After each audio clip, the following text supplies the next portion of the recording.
Alright, but let's see here. Last time on Humblewood, Heart of Ice. Finding yourself surrounded by ice squid tentacles, you attempt to free the August Blue from the volcanic rocks. After destroying enough of the shelf, you escape the grip of the ice squid and begin repairs. Zaya admits she rushed you into a rescue mission, but you assure her you'll see it through to the end. At Slicer's crash, you rest and prepare for the trek across the ice shelf of the crystal expanse. You rent 2 ice skimmers, small boat-like vehicles with sails to traverse the expanse. The trip is mostly uneventful, and as you cross a large frozen lake near the center of your journey, the journey across the lake, when a gigantic creature known as a Malrus erupts from the lake below and gives chase to you and your skimmers. So this is what you see.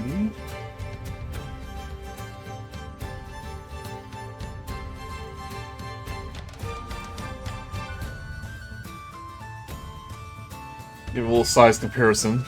That is the Malrus. I'll redo the thing.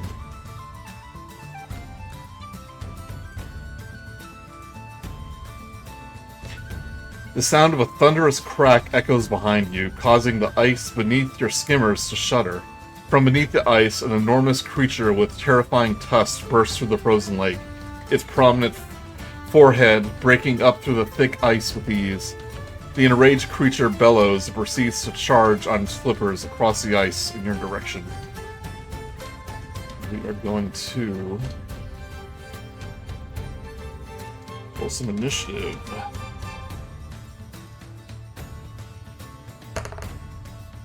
Don't forget to add a D4 to your initiative. Ah, Or did so we already the, roll initiative? the magical D4, then it's 22. Oh no, I haven't rolled it. I just assumed it was 4. I did get the 4. I was right. Fate is on my side this game.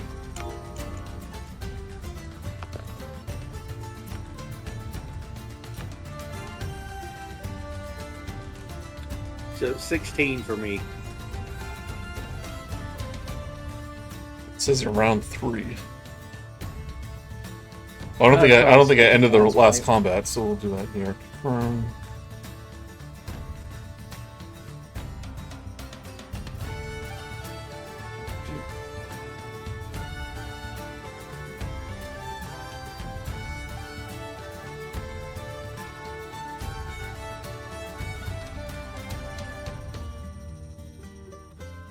not seeing a thing for the Walrus here. Hold on. He never goes. There he goes. He's just an optical illusion. Okay. Must have added it before I did the thing.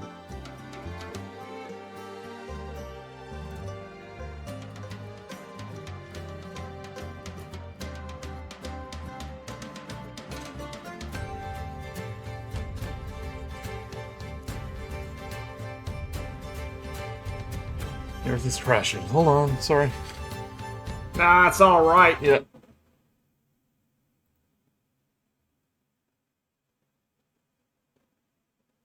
Shroud couldn't take it.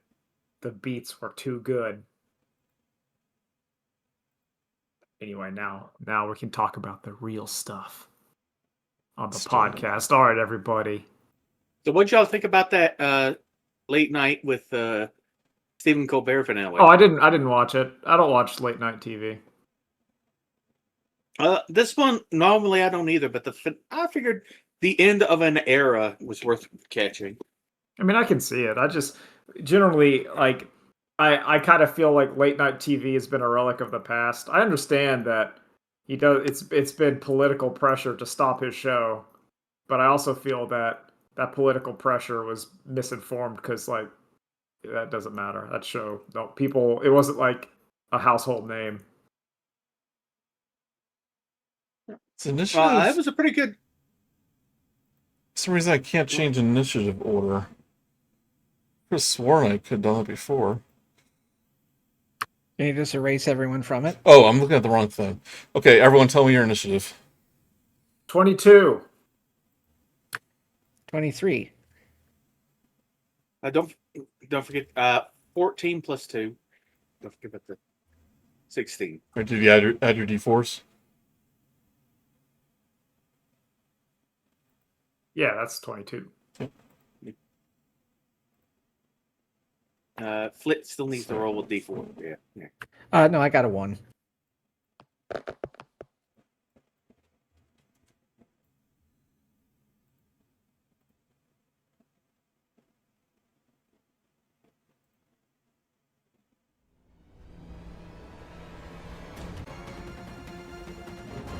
Right, so, ShortStack couldn't be here today, so Suri will be literally on autopilot as she's, piloting the skimmer. Flit and Entering Ultra Instinct. Yeah, focusing in. Locked in, ready to go. Right, but the other side of the lake is approximately 300 feet. To the other side, the Walrus is about 80 feet behind you. And it is angry. I think I was the one piloting ours. Well, Suri's in the front, so I think she must be. Okay. Yeah, I was navigator. Yeah. But Flit, you're up first. Okay. What to do?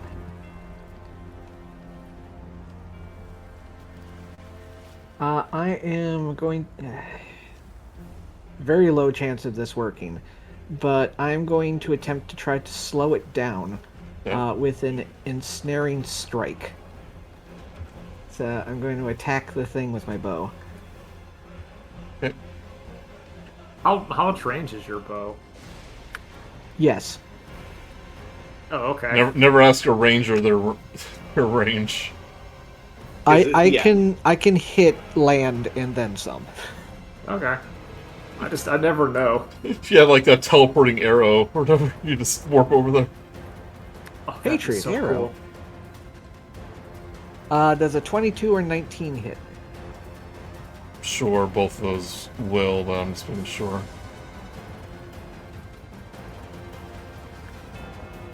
Okay. Let's assume it does. Damage, and then one of them is going to have the ensnaring strike, which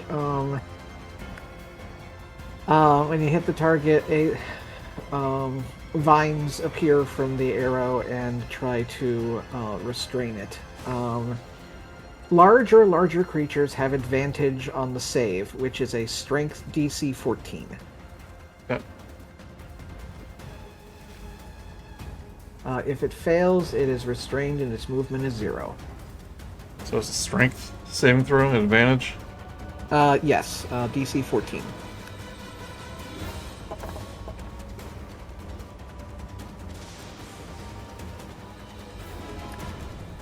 $13? This one that said 19. It's not 13. It fails. Oh, hooray! It also takes an extra 2 damage, so that would be 23 damage in total, and its movement is now 0. It will be able to let's see, how does it break? Oh no, that last 2 it doesn't take yet. That's at the start of its turn. But it can make a strength or athletics check against it again on its turn. Okay. Do you still get another attack? I fired twice, just in case. Okay. That was 21 in damage in total. Okay. Does the second attack gets your hunter ability or anything like that?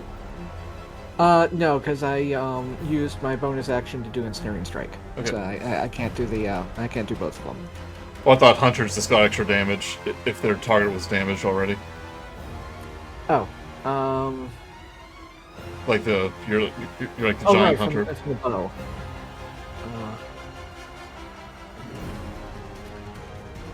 Still getting used to this little thing. Longbow. No, no, the longbow has slow to it, so. Yes, but as a Right. giant hunter or colossus hunter ranger, I thought. Oh, that. Right. Sorry. Wasn't sure what you were referring to. Yeah. Species traits. There it is. Once per turn, when you hit a creature that's missing. Okay, so it gets an extra D8.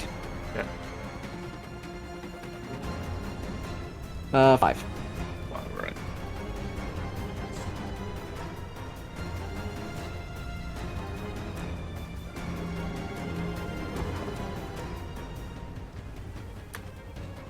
Let's go! Let's go! Let's go! And we'll say, just on initiative 20, you all move. Your skimmers can move 40 feet. Piloting doesn't require an action, as long as you don't make any crazy maneuvers or anything like that. Right, Munch? Munch is going to be very nervous about this whole situation. Because, I mean, he doesn't really have ranged attacks. So Munch will be doing his best to go as fast as possible while keeping steady so that his pal Dallas can have ample opportunities to shoot at the walrus. Now, I don't know exactly what I should roll to do that. You can give him the help action. Yeah, so it's like, Well, Dallas! You have to be, But also, I don't know. you have to be I don't next know to if the there's- creature to do a help action. Well, I'm right next to him. Yeah, but you have to be next to the enemy. Oh, well, I was wondering if there's any way, like, if You there's- can just concentrate on driving, Yeah, that's what I wanted to worry piloting. about. So, like, if the walrus attacks the vehicle, it'll have disadvantage. Yeah, because that was what I'm trying to deal with. Just because I want to make sure, you know, that we're not going to fall over and break the thing. And I feel like Munch is doing his best to drive the cart, as it were. So your skimmer can move 40 feet in a turn.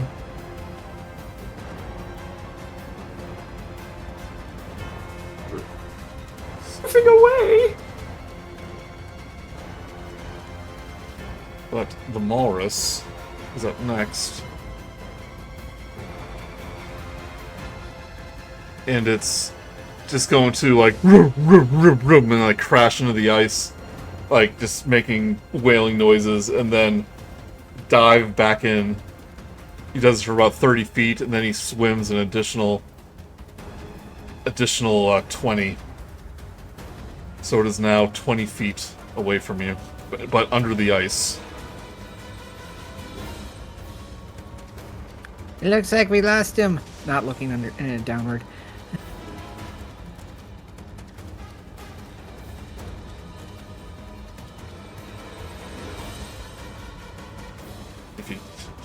Right. So you can tell it's on the ice. You see a humongous shadow, but it's behind total cover. So you basically have a round to prepare. Oh wait, no, actually no, it's a Dallas' turn.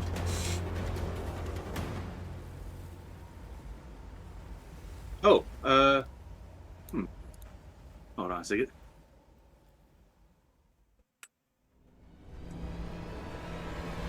Hold on a second. Let's see here. I know Dallas is assessing the situation. Trying to figure out what to do.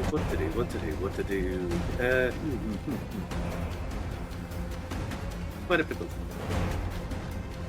Okay. Let's see here. I think we are just going to... You know what? I think we're just going to be simple here. Let's... Wait, our sorry. First action. I'm sorry, Bun, you said his speed was 0, right? Yeah, it was restrained. Okay. He needs to make a... Sorry, I completely forgot. You need to remind me. Well, it was a while ago. Yeah, it was 5 minutes ago. Strength save 14. Okay. It can use its action for that, so it's if it breaks free, it's not going to halt any of its movement. Okay.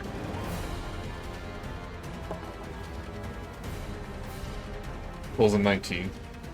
Okay, yeah, so nothing changes, just thematically it breaks through the vines and then dives in. It does have an action, though. Okay, I'm sorry about that. Alright, Dallas, what was your action? Well, let's... You know what? Let's do Guiding Bolt. At a... It does have full cover. So Yeah, unless it's got homing. are you preparing it, or?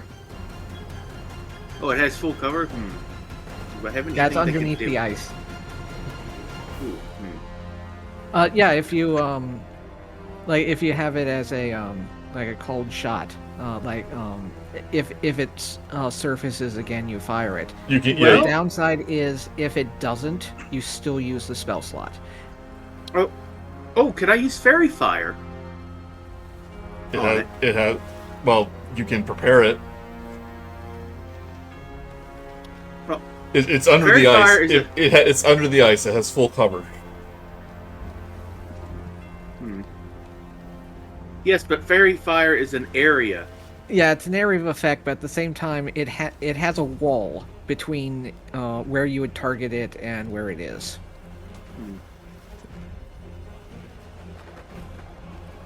I think it's we can't really do anything against it right now. We can only prepare.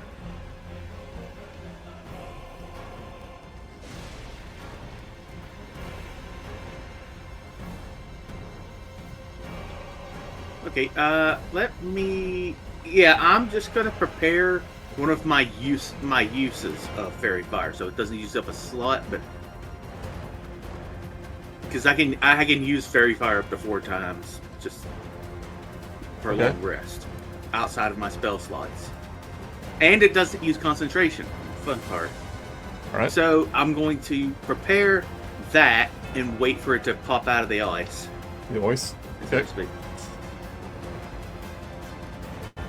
Alright, Flit. I am going to ready a shot at it for if it surfaces again. Try another one. Okay. Munch is gonna pilot the boat skimmer.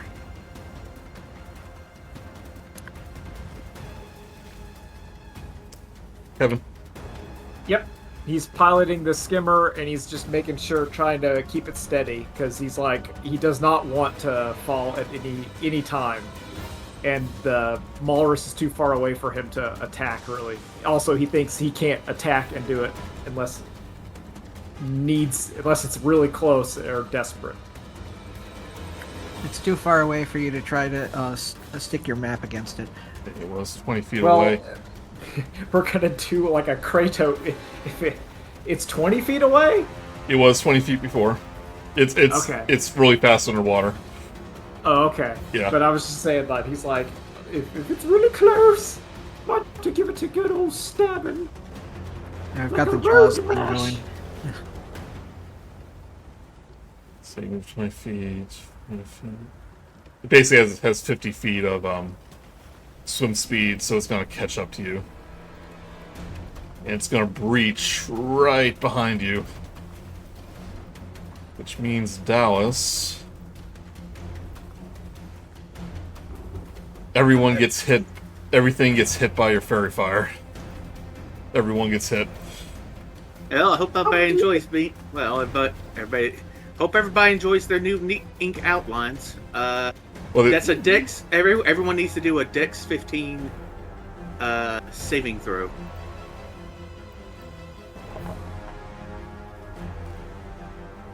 Let me pull up my saving throw. The thing is there. Get out of here, dice. 23, so I think I'm good. I think everyone's good, but the 18. Walrus does get covered in this this glowing ink. Means Flit, your attack gets advantage. Neat. And because it's a cold shot, I can only fire once.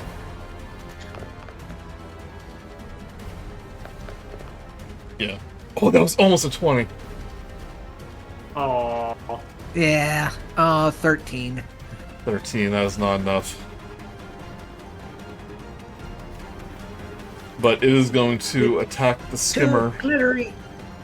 Attack the skimmer. That the person fired from, so Flit. It's not going to attack it, it's going to try to do a grapple. It's going to try to grapple it, so it's basically attacking. It's like nom on it. Yeah. It's like...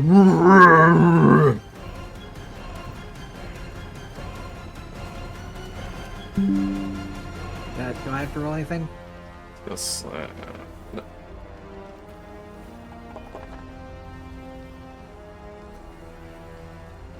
Right, 27. The skimmer is going to take... Well, he said he's just going to try to grab it, but that's definitely a hit. This skimmer is now grappled, and Flit, Zaya... Well, Flit, and Suri and Zaya make a dexterity saving throw to prevent being thrown from the skimmer.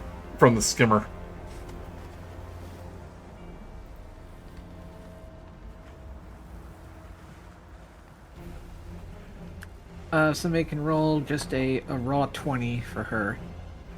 2. Alright, Suri is thrown off. Sorry, ShortStack. 18. It says Zaya has a plus 10 to dexterity saving throws. Okay.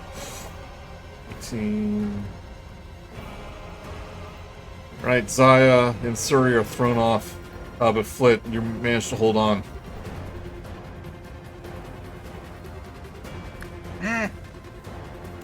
But the Walrus starts to drag the skimmer, and with you on it, back to the hole it created. It's trying to take it under. it's new.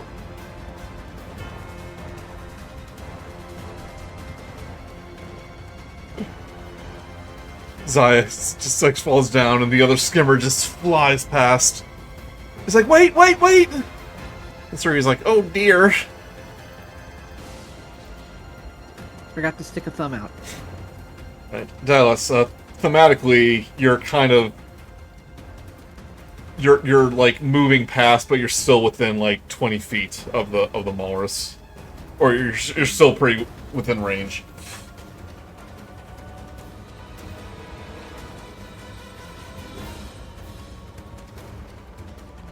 Alright.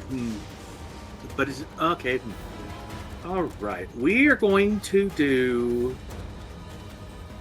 I can see that this thing needs to be taken down quickly and fast, so I am going to... That's the most I can... You know what? We're going to do a Mind Spike. Okay. Ooh, that's a good spell. Okay, that's a DC Wisdom 15. 15. In this circumstance, you're feeding it a Slurpee. You know what? Brain freeze. I think when I'm not used to D&D Beyond. I think when I made these things, I gave it a bonus to whatever their saving throws, but then added it on to their already existing bonus, so they all have crazy ones. Let's do that here. I think we have 11. Ah, okay. Well, then it takes...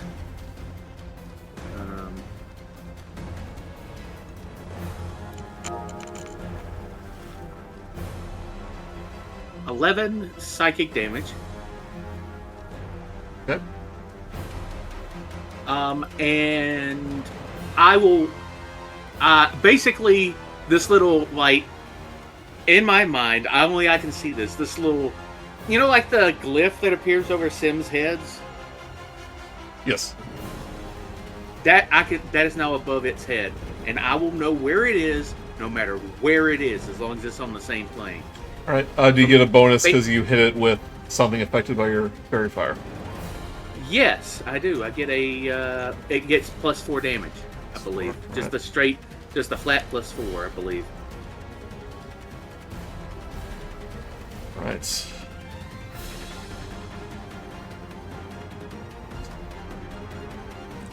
Flit, it is your turn. So it takes. This Walrus is now- dragon. Yes. What did I say? Yeah. Okay. No, it's good. I think that's it. Okay. Flit, you're being dragged under. Can I hop off? You can. Yes.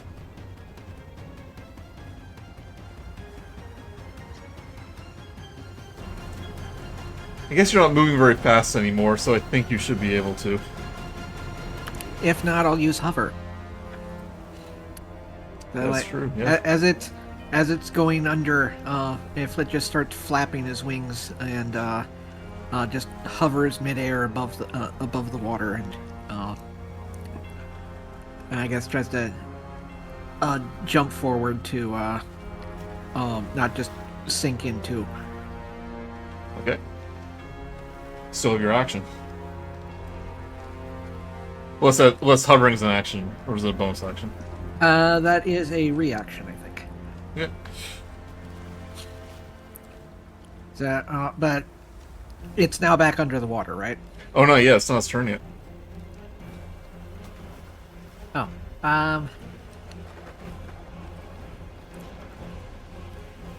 let's see if You do get advantage on attacks against it. yeah, I'm going to run away from it and fire at it as I'm running. Okay.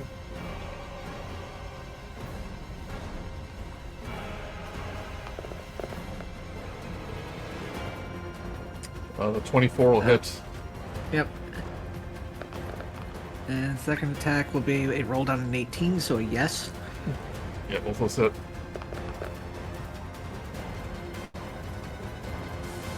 A 9, a 6, and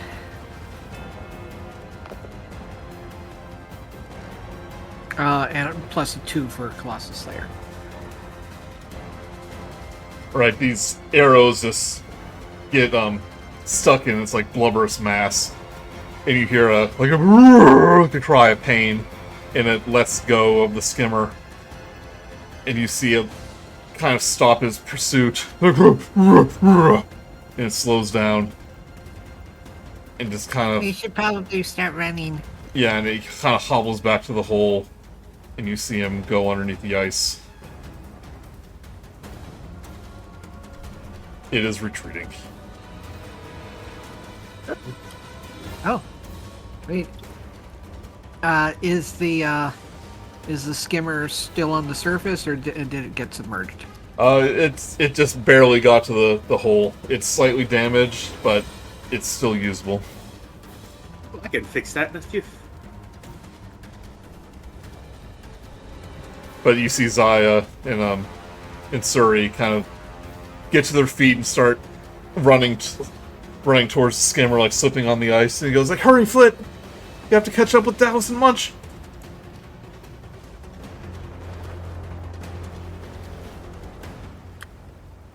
Let's go, let's go. Yep. And that is combat. Sweet. Ooh. I want Munch to do a sweet, like, Akira slide-esque, like, right next to them. Yeah. Displaying his total mastery over the skiff. Oh! Oh my! Well, that went well.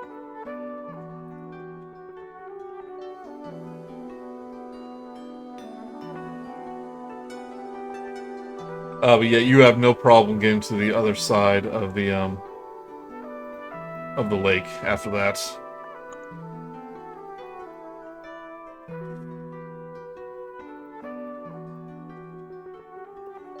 Alright. Just beyond the edge of the frozen lake is a labyrinth of ice shards jutting out from the snow like monstrous fangs of a many-toothed beast. The path forward is a series of narrow routes through the spikes of ice.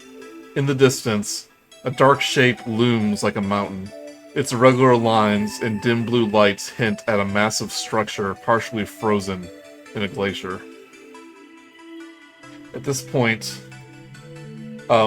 you can't use your skimmers as intended anymore. You kind of have to carry them through the maze of crystal. But Zaya looks up at the mountain. She goes, and she's like checking her map. She goes, "That must be the Fizzar Temple. That means the camp must be close." And then she like falls to her knees. "Oh my god, we almost died." Well, this was the second time it happened. Don't you remember?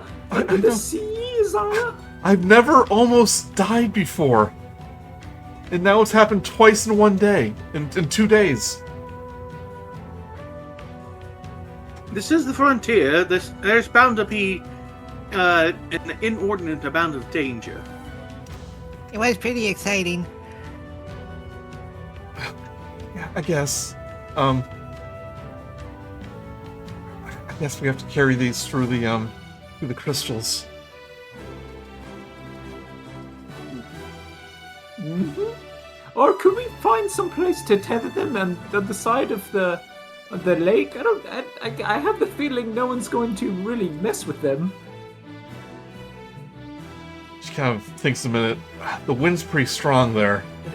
And like all the snow and ice, I'm afraid it'll get damaged. Do you think they're less than 500 pounds? It's enough where you can like slide it pretty easily. No, what I'm asking is, could I fit them in my bag of holding? Oh, well, my rule of thumb is you can fit anything in there, but you can't carry a canoe, and you're quite literally almost carrying a canoe. So, could I dismantle them and then put the parts, constituent parts? I know. I'm saying you can easily slide them across the ice. It's not. Yeah, it's not going to cause a problem. Yeah. I was just trying to be Munch. That was a role play moment, not a gameplay moment. She goes, if a bunch of researchers can do it, then we can do it. No problem. That's true. I'm of higher blood, exquisite ancestry. Have you noticed my cheek pouches? Oh yeah, they're quite regal. Woo! Like, what do you keep in there? Food. Yeah. To demonstrate, he pulls out like a big old seed. Did you do like a gigantic sunflower seed? How long has that been? No, thank you. I'm full on squid. He starts eating it. Don't ask how that works. We don't either. You have your own bag of holding in your mouth. Dude.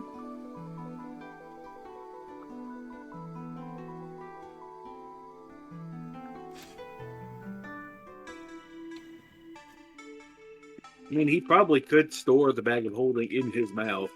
Probably. Oh, definitely. That would defeat the purpose. That's cheating. It's a tiny object, sure. Everyone give me a perception check. That would be cheating. Oh. Oh, that's my passive perception. Never mind. Not very perceptive, as it were. Oh, no. 17. All right, At Munch. least one of us is paying attention. I guess your eyesight's pretty good. You do notice that not too far away, you do see the signs of tents of a camp.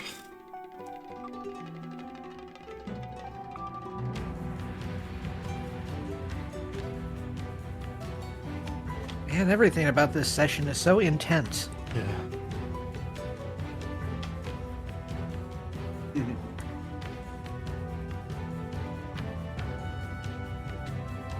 The only sound you hear is the crunching of snow and ice coming from okay, so sorry. You since you see a glimpse of the camp, you can navigate there pretty easily without getting lost. But the camp, you don't see a lot of activity at the camp. The only sound you hear is the crunching of snow and the ice coming from behind one of the 3 tents. And as you approach, you see a very burly Capran, a goat-like humanoid, approach from. You see him shoveling snow from behind one of the tents. A burly Capran with a gold blade wielded onto one end of the broken horn shovels snow away from several skimmers. So this is what you see.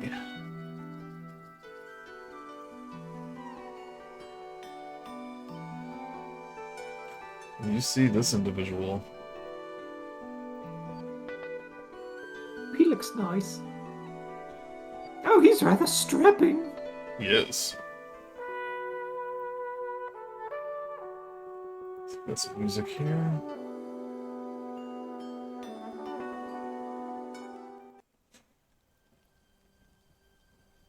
All right, everybody ready for Joey's best Scottish accent? Yep.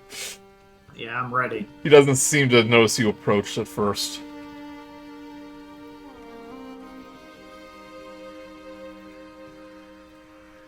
What do you say? Flit, Hello. what do you think we should... Oh, that's a good idea. Kind of like stops, raises his head. It's like, thought I heard something. That was me. Oh. Hello. This Capran turns around. He goes, "Oh, thought I heard a squeak. What? You're not from the expedition. Expedition? No, we're from the one looking for the expedition. From behind." Yes, but the expedition looking for the expedition. It's quite complicated like that. You see Zaya kind of push through you. He goes, I recognize you. You're one of the children of the Blue Rose. And she kind of points to a blue rose patch that's embroidered on his furs of his coat. And he goes, that's right, Ari Shophorn at your service. I remember you from the Slicer's dive. I thought you were left behind. What are you doing here?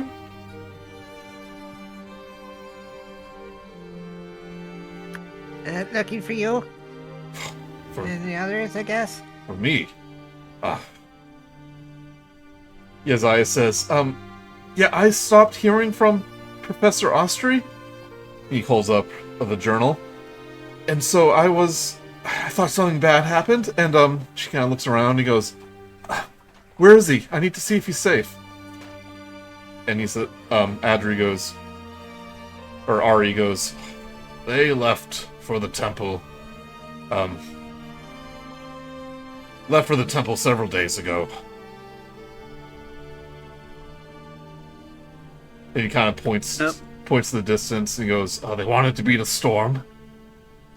And, as you can tell, it'll be here within the day. But old Ari here stayed behind to make sure everything is not covered in snow when they return. He kind of like pats out his shovel. Zaya goes, so they're at the temple, then we need to hurry right away. He goes, oh, hold on, little one. Seems like you all had you all look chilled to the bone. How about you rest here for a little bit? What do you think, Dallas? You have the smart brain. I'm pretty smart. What time of day is it? It's probably nearing midday, but since you're so far north, it's one of those, like, the lights just all kind of messed up. Yeah, because we're still on day one of beginning our travel from the other town to here and stuff. I want everyone to make me a perception roll.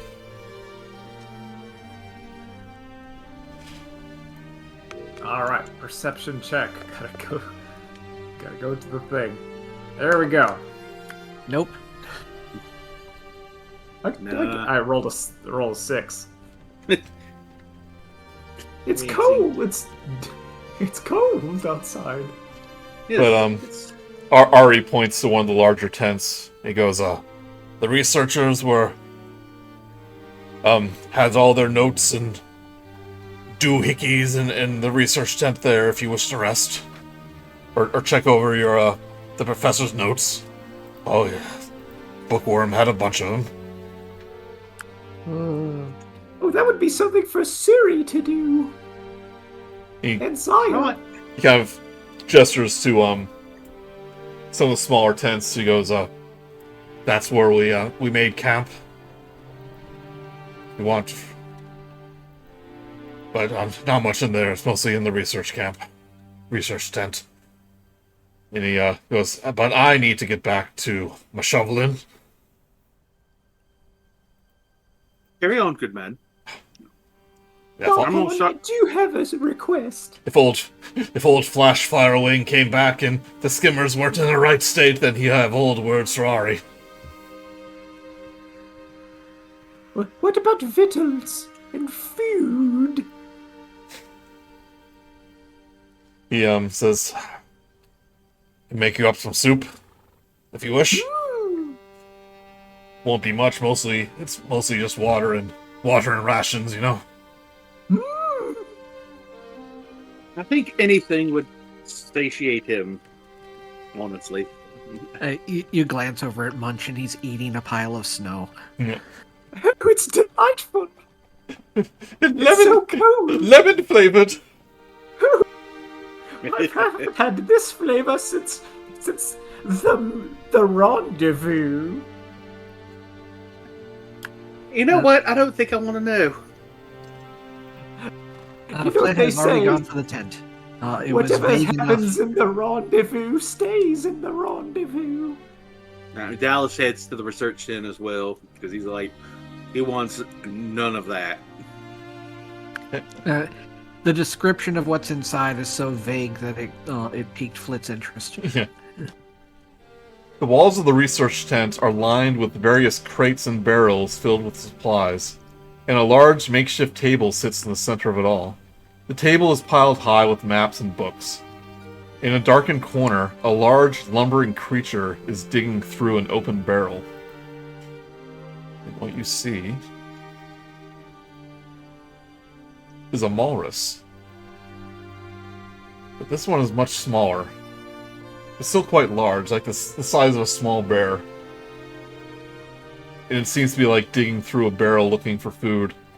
It's like... It's like pawing at it. And as he sees the door open, it kind of looks up in panic, like...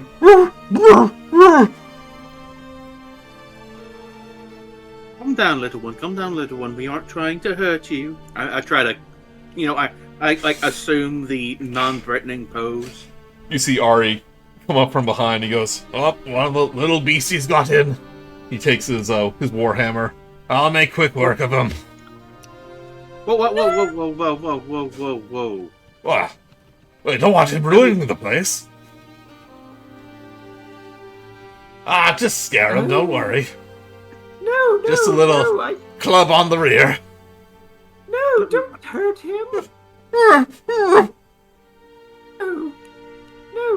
No, my dear. I think I figured it out. Flit Dallas, I figured it out. Hmm? That's the one in the lake's baby. I just look at Munch and I'm like, yes, It just kind of goes, yes, good job, Munch, good job. But think about it. It's probably that's why it was so perturbed at us. It was looking for its baby. And if we don't return it, it'll probably come here looking for its baby and destroy the camp. Ari's like, I don't want its mother coming around here, make a mess of things. But Dallas, if you want to find a way to coax it out, you definitely can try. Yes, I'm guessing you want me to roll animal handling. Animal handling. Unless you can use some roleplay justification for a better skill. No, that's the one. That's the best one.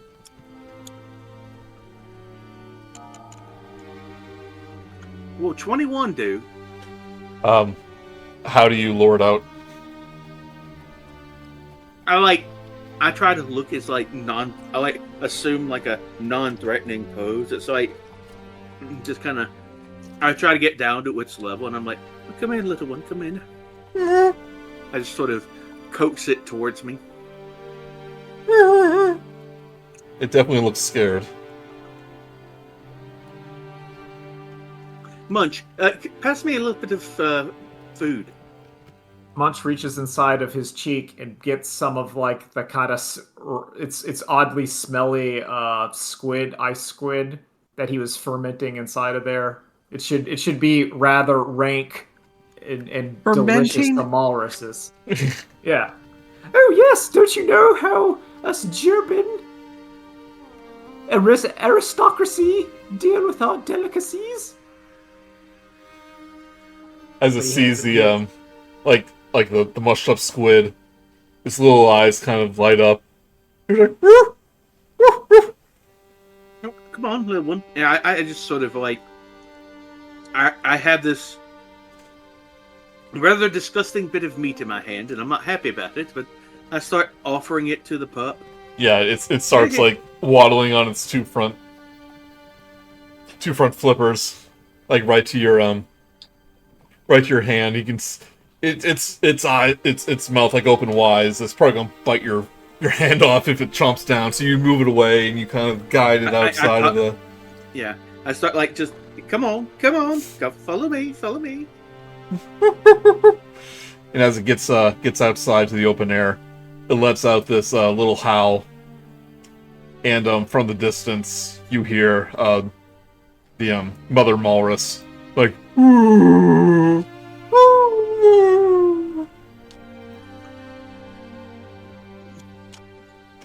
I toss the meat to it, and I motion for it to go to mommy. It quickly like gobbles up the meat, and like it looks at you and gives a little like.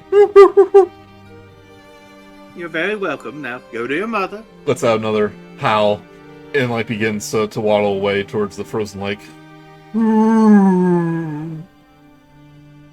It starts like sliding on the ice. Oh, that looks cute. I can imagine that. That's adorable. Just like Banjo-Kazooie. Ari goes, yeah, okay, could have given it a little spanking, that could have worked, but good job, I suppose. Well, this way we don't have to deal with the angry mother. Also, one good deed deserves another. Isaiah goes, like, not everything has to end in violence. Yeah, I could have probably just talked to it too. Do that? You could talk to it? Oh, yeah. Did I mention that? No, you didn't. Oh, well, I mean, you were all busy with the food and stuff like that. I didn't want to interrupt. My dear boy, you need to be really more assertive with these kinds of things. I could have saved some fermented ice squid. Yes, but, well, you can... I guess you can comfort yourself with the fact that you helped a small animal not be hungry. Oh, I have very high expectations for my good deeds. I'm reveling in how great I am. But I'm just saying, Flit, Dallas, we need to work with Flit on his confidence. Yes. I just didn't want to get in the way. No, my dear boy, you're one of the team. You know how we've Indeed. been almost killed 2 times? That makes us a team. As you're having this conversation, Zaya is going to the research tent, like looking over all the notes. Yes. Oh, I did see Dallas. Dallas sees her go and is like, "Oh wait, maps!" And he just darts back into the thing and like starts going over the maps himself. Paper with things on them. Well, he always likes drawing. He always likes comparing the others' work with his own. Everyone give me, if you want to search around this tent, an investigation check. Can I make it with advantage because I'm specifically looking at the maps? No. Can I make it with disadvantage because I'm specifically looking for food?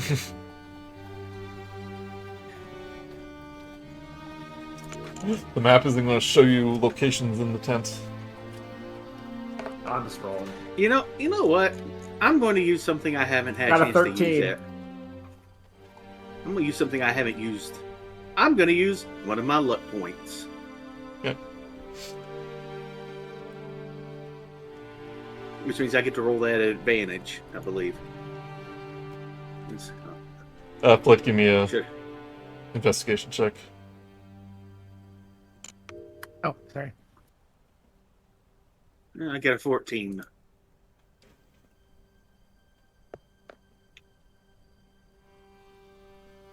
Uh, 14. Dallas and Flit, you both catch sight of the other resonant journal. Look. Oh, well, that explains why you haven't been getting a response back. That's Zaya's like unfortunate. raises her eye from the notes. He goes, "What? Did you find something?" Yes, we've seen you to have found the other journal. Oh, she kind of puts down she has a bunch of the notes in her hand. She kind of walks over. He goes, "Yep, this is Professor Austrey's." She kind of flips through it. It looks exactly like mine. And there's probably your responses in it. That forgetful old man had me worried all this time. He just forgot it. Or he deliberately didn't take it for some reason. No. Ari goes, "Oh, they left in a pretty big hurry. He seemed a little feather-brained. So doesn't surprise me he forgot the journal." Is that the slur? Yes, feather-brained, my good sir. Maybe think of a better one next time. He goes, "Yeah, that's just a saying." Yes, but it shouldn't be. Wasn't gonna say scatterbrain, but I thought featherbrained would be cute, but apparently No, not. it was. Yeah. No, it was. Listen, I'm chaotic evil in both in and out of RP. But Zaya kind of goes, "Well, I found some more information about the temple, and what they were doing here." She kind of gathers you around. But what Ari said was true. They were worried about a storm, so they wanted to get a few days head start. She kind of flips through them. They were expecting to arrive. Wow, they're expected to arrive today, actually. Like, this evening. Like, if we leave soon, we're not going to beat them there, but they would have almost just arrived. She kind of flips through them some more. Well, it's a 6-hour trip. Well, we have the skimmers, but Ari says, "Well, can't take the skimmers. Crystals are too dangerous." He goes, "Well, that figures." Are these kinds of crystals that give you mind visions if you touch them? Ari goes, "I don't recommend that. One of the researchers did that, and he was a blubbering mess for hours." Yeah, you can't use the skimmers if we have an accident and then go into the insano zone. No. Flash, I'm not an artist. Flash said, it's like, "Don't touch the crystals." And you know that Flash, such a smart man, but those eggheads. off doing their own thing. Flit, look, he's suddenly distracted from whatever it was that he was just staring at.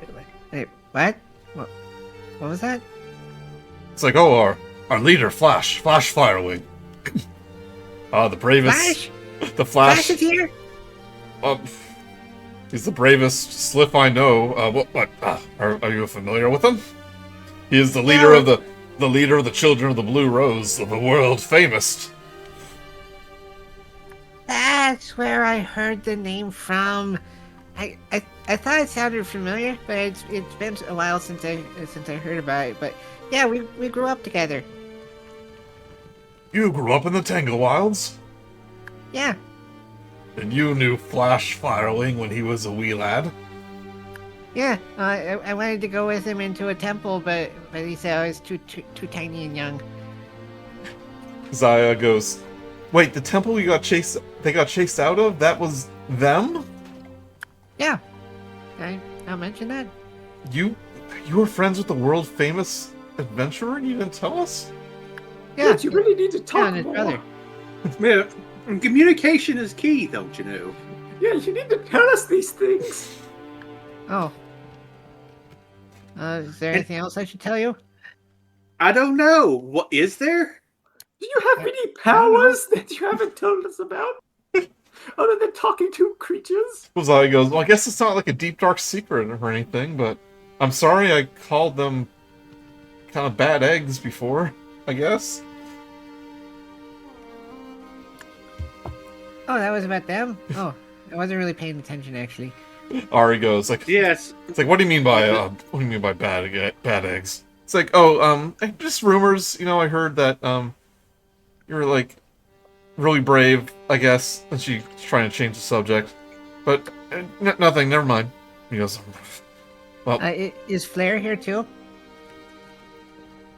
Ari shakes, like, Blair. Nope, we just had, it's just the other members. We have, Hornful. And we have... Yeah, don't know them. Hornful and... Olander. It's like, just Hornful and Olander.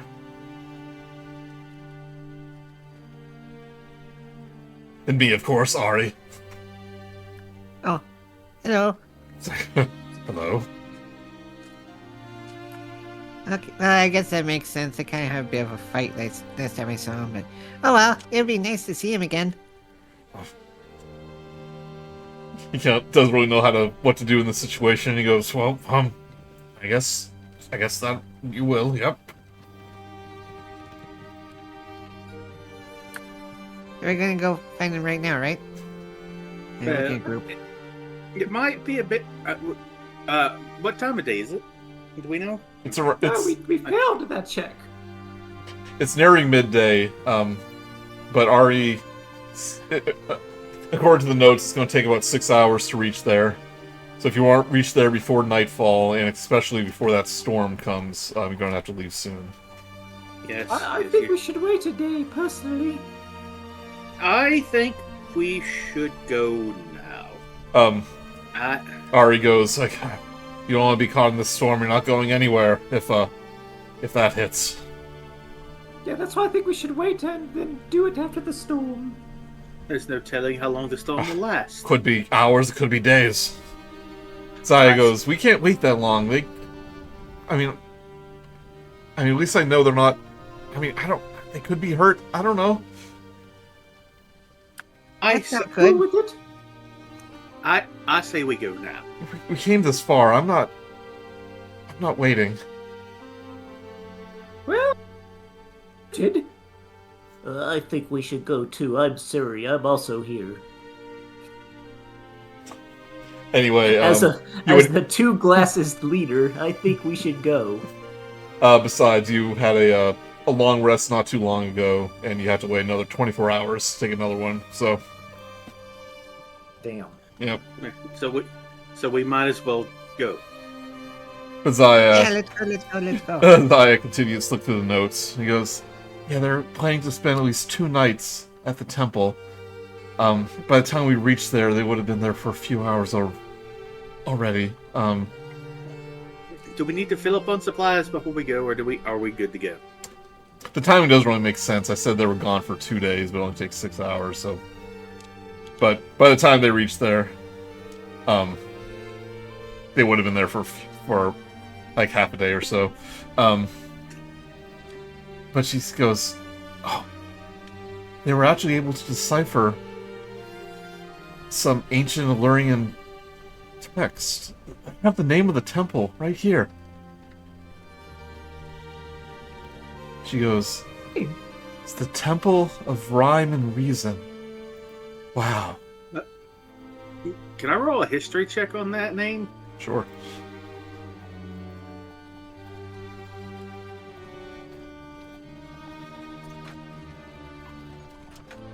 $13. Kind of know the saying, but you've never heard it in any connection to the Fizzars. Yeah. I mean, this is Yeah, probably information that no one has known for 1,000 years.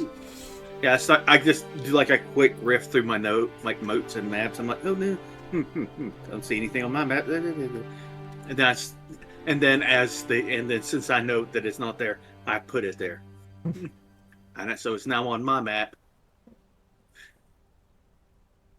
Saya goes, Saya, I do have a question. Saya goes, I think they beat you to it, and she points to one of the hand-drawn maps from one of the researchers. I quickly reach over, look at their map, and then copy it over to mine. It's okay. You're probably good. Okay, go ahead. Is it rhyme like poem or rhyme like frost? No, it's rhyme like the frost. I think it's a Okay. pretty funny wordplay. I know, Yes. they must have had some really good linguist. Yes. One might even call them cunning. No. That's a bit much. But outside, it's like the snow is starting to pick up a little bit, and Ari goes, "Need to get back to shoveling." He goes, "I'll take good care of your skimmers." Thank you. But after a short hot meal, if you want to take a short rest, you can. No, I just want roleplay to eat Yeah. food. Um, As you know. You head out from the research camp. He goes, before you leave, Ari goes, tell old Flash that Ari's taking good care of the camp. Carry on. He seems very proud of his work. He seems to have a deep respect for Flash.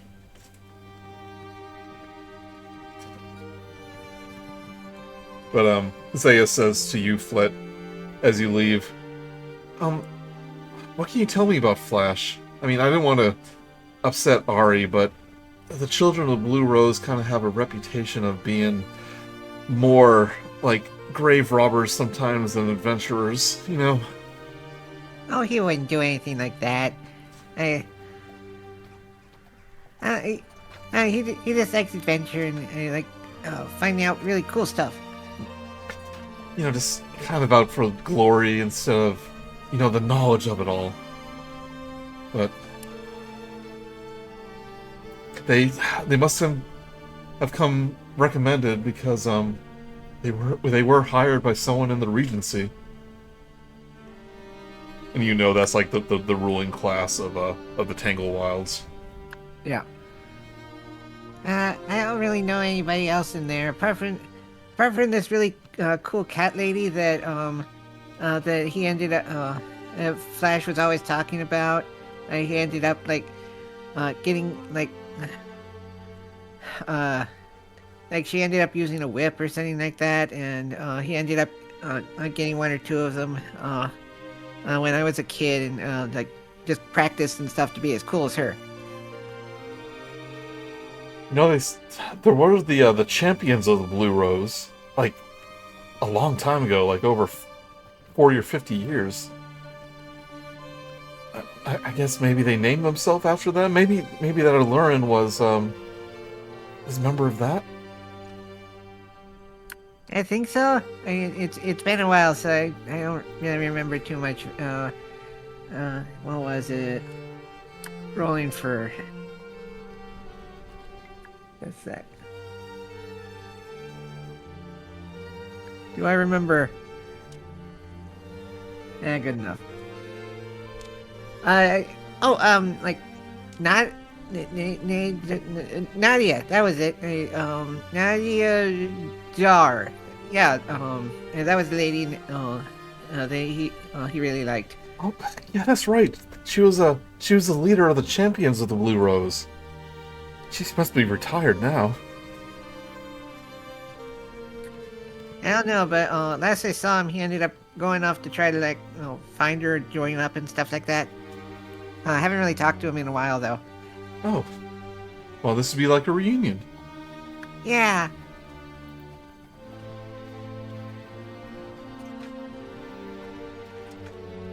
Right, anything else as you're traveling? Munch doesn't think it's that bad to only be adventuring for glory and self-worth, because he is adventuring only for glory and self-worth. And food. Oh, yes. Always food. Well, I guess that's why adventurers do what they do, is, for some sort of glory, but I don't know, I just heard that Flash has problems with loyalty sometimes with those they traveled with. I don't know. I'm sure he's fine. I just like exploring myself.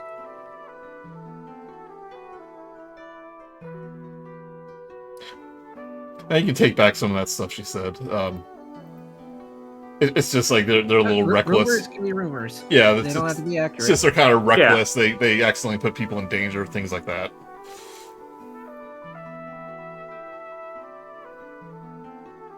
Yeah, but they said Flash Firewing's the leader. Hornful of Topaz is a member. Then Ari Sharphorn, who you met. And then Olander, which is a druid. He would tell you. So, and Hornfell is a bard, I believe.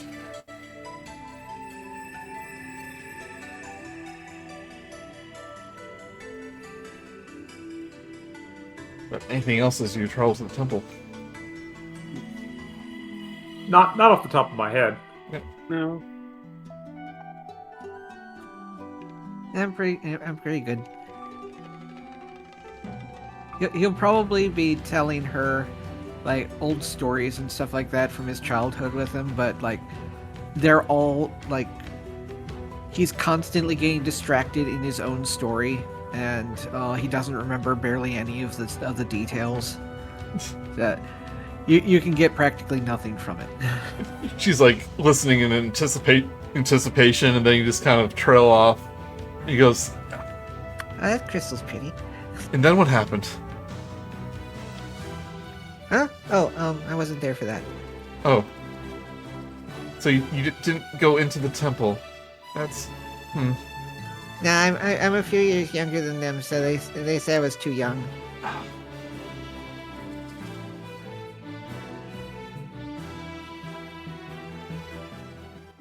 But you can tell that that large mountain in the distance is actually the entrance to the temple.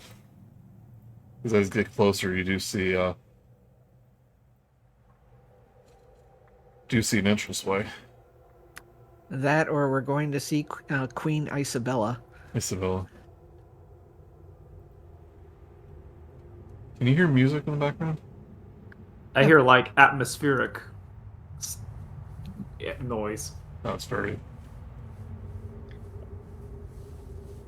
atmospheric. Yeah. Let me know if Ambient, if you will. Yeah, let me know if it's too loud. Rising from the snow is a mountain of ice, glistening under the auroras winding in the sky above. The sounds of ice cracking and and settling ring out in the cold. Beneath the ice, the faintly visible stones of an enormous building trapped within a frozen tomb. Enough of the ice has thawed to reveal an entrance. The last of the ice has been chipped away from a great metal door inscribed with figures that stands ajar. And despite the frigid cold air around you, you can tell that that this mountain of ice is melting. You hear just like the faint drip.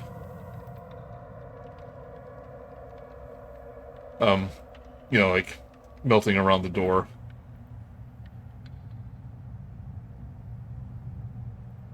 But Zaya is immediately taken by the two figures on the door. She gets up close.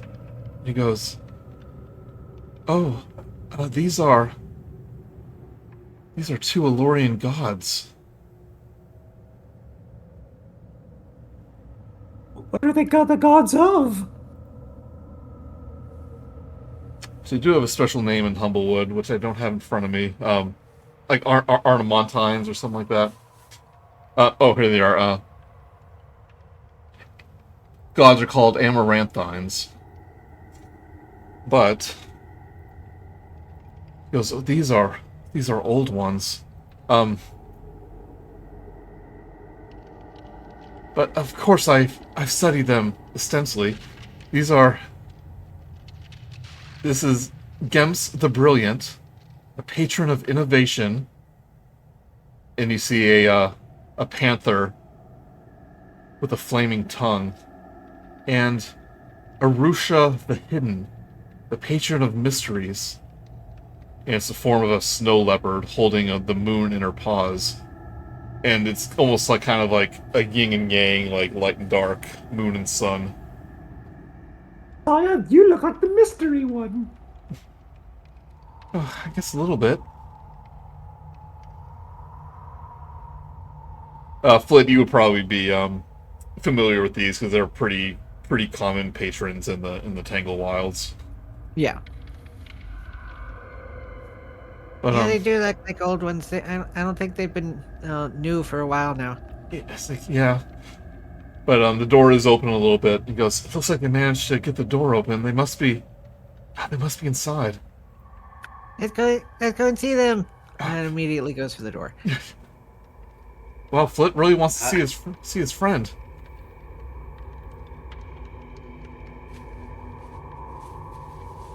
Put this music again.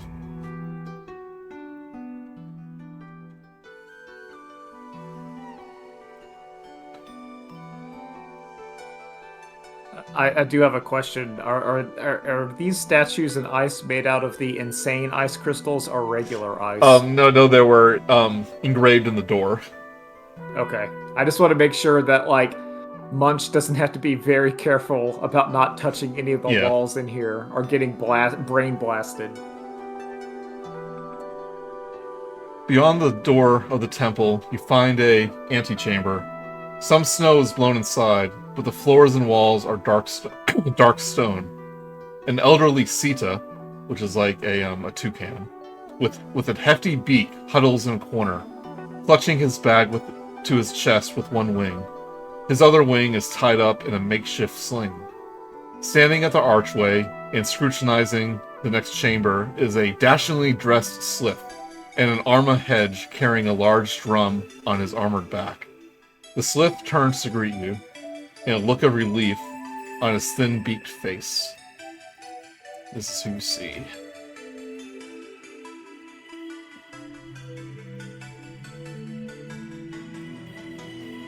We first see Sylph, which you assume is Flash Firewing.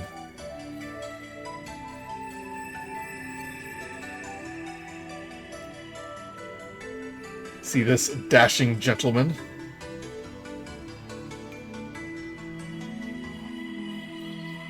You see a Arma Hedge resembling a armadillo, which you presume is Hornfill of Topaz.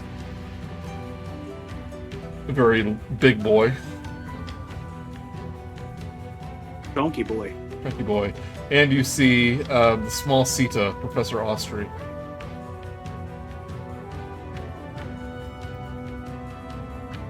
You can see that. Oh, he doesn't like that he's hurt. Yeah, you see that one of his hands is in a sling. He's kind of in the corner, kind of nursing it. But Zaya immediately recognizes Professor Austri and hurries to his side. Up the volume a little bit. There you go. Zaya goes, Professor! And she hurries down. And he's like, Zaya? What on earth are you doing here? I said to stay behind in the town. It's like, no, Professor, you're hurt. It's like, oh, don't worry about me. It was just it was a blah, blah, blah. And you kind of see them get lost in conversation. And, They hear a slight Doppler effect as Flit just goes, ah! Just excited scream as he just beelines for Flash in like an attack hug. yeah, it's like he's like, what's all this? And he sees you approaching. He's like, whoa! He kind of like grabs his whip. He goes, are there more creatures from the temple? Flash! Kind of stands there awkwardly for a moment. He goes, wait a minute. Flit, is that you? Yep, that's me. Yeah, you remember me. Kind of takes both his hands, like grabs your shoulders. It's like, I haven't seen you in years, my dear friend. Oh my goodness. What in blazes are you doing here in the Crystal Expanse? We were here looking for you. Although I didn't know it was you that we were looking for, but then I found out it was you, and so now we're looking for you. Oh, God. Same as ever. Calm down. Hornfield kind of steps forward. He goes, boss, who's this guy? He goes, this, my dear Hornfield, is Flit. The dearest Flit, my childhood friend. Dare I say best friend? Maybe I do? No. He goes, I haven't seen you since... You just kind of disappeared one day. Yeah, kind of got curious about something, wandered away. I told people where I was going, right? I just assume you moved to the Fernveld or maybe Humblewood. No, I just kind of wandered off. I know I'm doing the voice kind of deep, but he is kind of a small slip, so it's a little bit higher pitched. Yeah.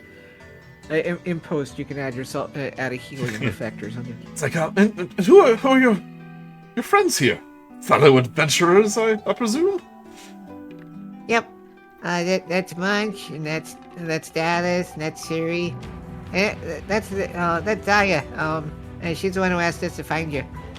She's in like deep conversation with Professor Austri, and she's like kneeling down beside him, and very serious look on her face. He goes, and do you per have a adventuring party name? For I am Flash Firewing of the Children of the Blue Rose. Oh, we're the wait. We're the Suri squad. Remember, she's the leader. I don't think we settled on a name there. No, we don't have a name quite yet. It's a we'll work in figure it progress. out. Yes. We're the work in progress because we're always progressing ever towards the future. That's the name of my friends in Temple of the Mad Mage. That's their adventuring party name. Work in progress. You can still use it. No. No, have they put the trademark in yet? Yeah. Oh, we're gonna have a legal battle. Yes, work in progress. I like it, but you need something with a little more pizzazz, more memorable. How about the Frost Hunters? No, we're not hunting any frost. No. How about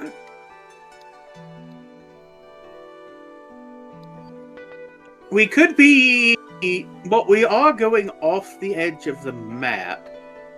And we do run a lot. Nah, never mind. What if we're like for hire? We're like a ragtag group of. What about the ragtag ragamuffins? What about the ragamuffins? Because that's the one muffin in them. Well, you don't have to come with it right now. You can brainstorm a little bit. Yes. Vote in the comments for your favorite. Like, comment, and subscribe. But Flash does go.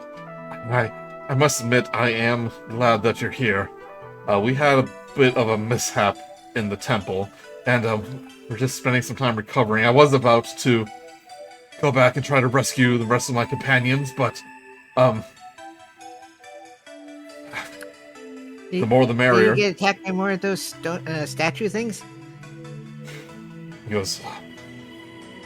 And he does say, like, and I was going to help Professor Ostry to the camp, but I'm afraid my short stature, I'm just no use like that. But Professor Ostry, he goes, well, we did indeed run into some trouble in the temple. What we saw will chill you to your bone. It is kind of cold. Well, not only that, young one. We spent some time studying the chambers. There were some inert stone guardians. But when we reached the center, that's when I found it. Artifact.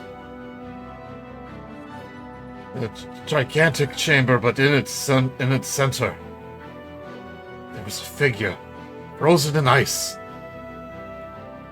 Cables connecting to his body. Neighbors? You think it might have been some sort of stasis chamber of some sort? Some poor soul must have gotten frozen there during the shattering or something of such nature. But me do my old man voice. But that artifact, I could tell, was something quite important, quite valuable. So, but I believe when I grabbed it, he kind of clutches at his at a bag at his side a little tightly. He goes, I'm afraid when I grabbed it, I must have set off some sort of security system. He goes, most of my companions were caught in a cascade of falling rock and ice. Flash said, I managed to get the professor free, but I'm afraid the others might be trapped there. Or most of them, at least. Others I lost sight of during our run out of the temple. Do you mind if we take a look at the... Mind if we take a look at this the artifact? I'm kind of curious as to what it is. I think I'm going to. It's quite potentially quite dangerous. I would feel much safer if I just keep it on my person. You understand? Well, you don't have to give it to me. I just would like to see it. Give me a persuasion check. And would you say that I am trying to convince him of something? Yeah, you're trying to convince him to let you see it. Then I get to do this at advantage.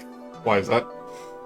Because I get advantage on any topic relating to a skill selected, and my learned trait is convincing. Is that something you picked, like, from the start? Yeah. Okay. Oh, hold on, I didn't mean that. Let's see if I crit. Well, at 20. Okay.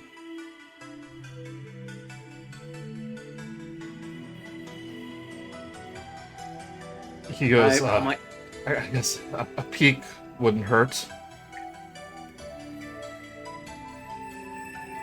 And he'll just show you a tiny bit of it. General place in Discord. He kind of opens up his pack. Okay, as very quickly as he pulls it out, I instantly use appraising eyes. Okay. You see kind of that. What is appraising eyes? By spending an action to examine any object, I can determine any magical property the item has, how they might be used or activated, as well as a fair estimation of market price. How long does it take? It's an action. It's an action. Yeah.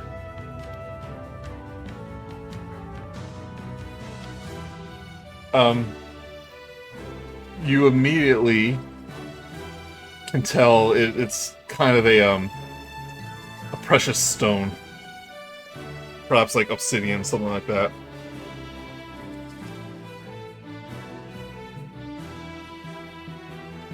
Is that all I can tell from it, or do I Yeah, need to- more or less. Well, it seems to be made of. Well, it seems to be a precious stone of some sort. I start like rattling off what I could. You see Flash kind of hurry over. He goes, Professor, I warned you not to, It's like, I said to keep that safely in your pouch. I don't want whatever power to unleash to affect these fine folk. So I didn't get a. So So I didn't. shiny. So I didn't get a peek of what sort of power it might have had. Unfortunately not.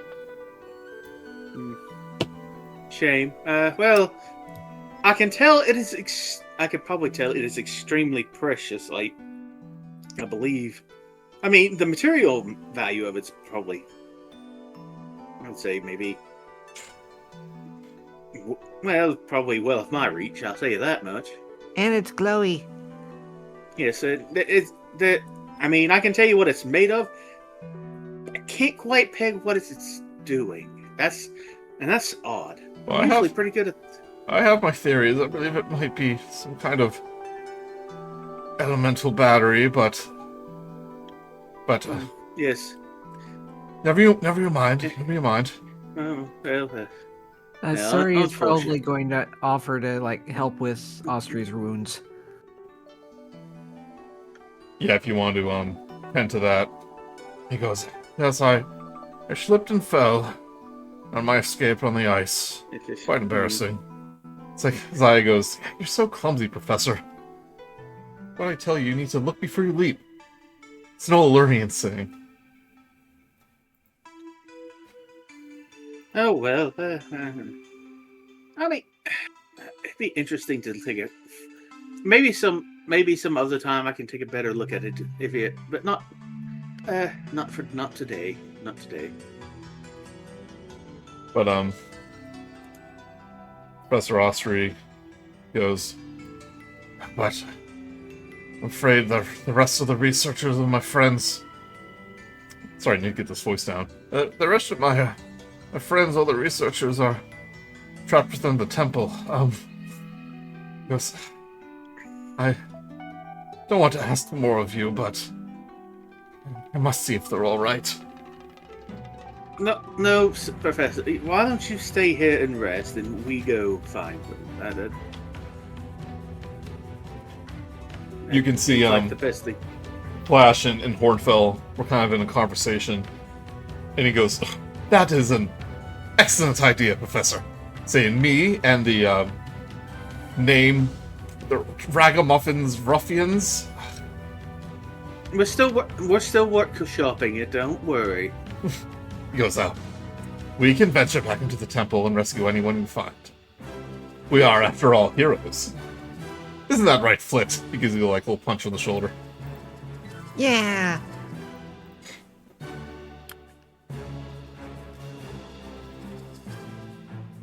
I have an No. idea, gang. What's What that? what if our name, because we're going to rescue Professor Austri's associates and we're going underneath the ice, we could be the Rescuers Down Under. Aren't we in the No, north? favorite. Well, the problem is we are. It's just. We're going under the ice. Down under the ice. But then we have to change our name when we come back. Well, that could... Well, excellent point. Yes, rescue seems so generic and kind of boring. And we're not always rescuing people. Sometimes we're just, going along with them to places. He goes, Followers? Followers, maybe? I don't know. Oh. No, that doesn't work. less talking, more rescuing. Oh, right. Yes. Wait, what Tally-ho! were we doing again? We're going down into the cave to help Professor Austrey's associates. You're gonna rescue the researchers that were trapped in the ice, as well as the other member of the Blue Rose. But we will do that after our break. Yay, break time. Yeah, let's break stuff. Yeah. I stand up.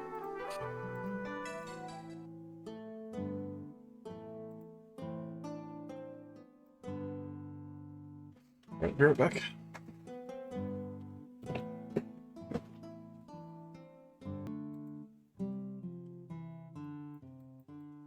Or at least read the summary.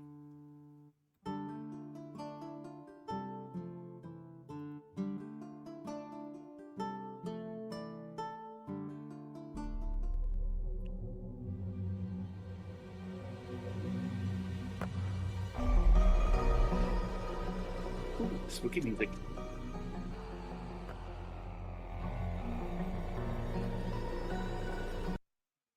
After that. Alright, so you have agreed to venture further into the Temple of Rime and Reason to rescue the missing researchers. Flash said there's another member of the Children of the Blue Rose missing as well. And as you're preparing to leave, you see him say a few whispered words to Hornfell, as Austria is kind of giving you kind of general directions. He goes, "It's a pretty straight shot, few winding corridors, but you'll know the main chamber when you see it. There, I believe, was a bit of a cave-in when we were escaping, so hopefully you'll be able to find an entrance." And Zaya goes, "I'm going to stay here with the professor, help tend to his wounds." And Flash gets done talking to Hornfell. It's like, does a little clap. It's like, right. Time to do some rescuing. Cue the music. Good as a bit. Let's do it! Go Team Vitcher.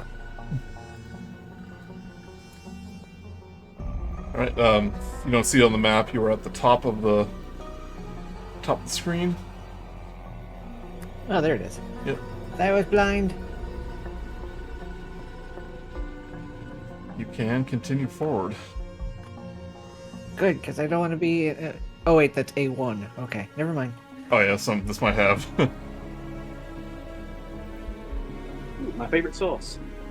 Alright, gang, let's go! Adventure!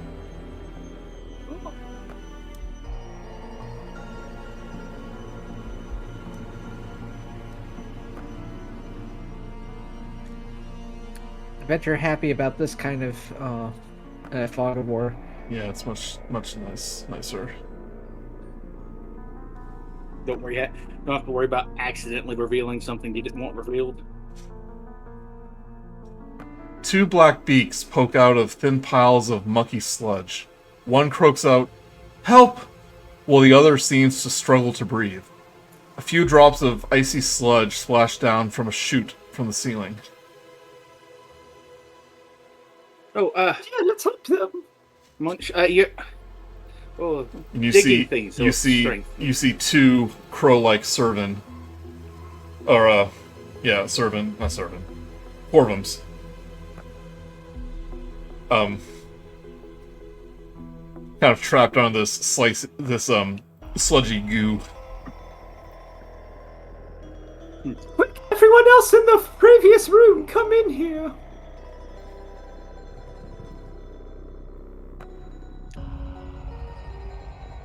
we're gonna need some help to rope these people out of the... Yeah, you see one's like, one's almost completely covered, can hardly move. Another one just has its beak exposed. He goes, "It's getting hard to move, hard to breathe."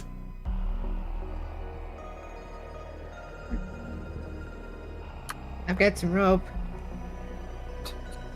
Dallas, can you shoot some fire bolts to kind of warm that sludge pile? Maybe help them get out, not freeze? Well, I'd be worried about them being hurt from the. Well, like, not at them, but near them, you know? No, I can try. And I like aiming. I like aim a firebolt like that, not at the pile, not at them, but kind of like grazes it a few times. Okay. Give me an attack roll.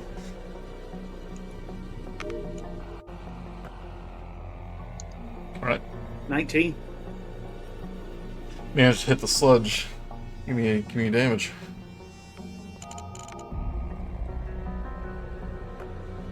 $17. 17, nice. The sludge, even though it's like, it must be like oily, because it like sets fire, it begins to melt away, and the Corvum kind of break free. They move, and they struggle forward. It's like, oh, and you can tell they're in like research robes, much like Professor Ostry. He goes, "Oh, we were fleeing from the temple. Got caught in the sludge." Dear. I start using prestidigitation to kind of clean the sludge off of them. It must be something a little supernatural about it, because it's tough to get out, but you eventually start making some progress. But Flash kind of steps forward. He goes, luckily we came when we did. He goes, "The antechamber?" He's like acting all heroic, like hands on hips, things like that. "The antechamber is straight ahead. My compatriot Hornfeld of Topaz will make sure you're right as rain. As we prepare to head back to camp." Oh, you're so cool. Actually, Dallas did the work. "No time to waste." He's like not acknowledging you, Dallas.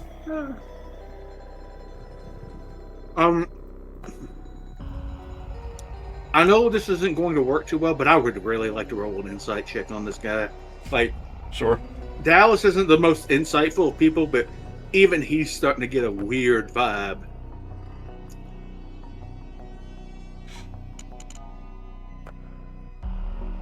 And he just sort of shrugs it off and goes, "Eh." I mean, Zaya said that he was kind of full of himself. So, that's kind of what you get from it. Yeah, no. You're probably he's doing a lot of dramatic posing, so you can probably just assume that he's a poser. A total poser. Right? Bun? Sometimes you're puns, man. Sometimes. What pun? But as you get further in, you can tell that the temple was carved basically from the stone, but like it's almost totally encrusted in ice at this point. But you do just see the drip, drip, drip of the ice melting. Well, whatever did this was really powerful. It's like, yes, the Fizzars were incredible and all that. We must venture forward, for my companion could still be in danger. Oh, yes, of course.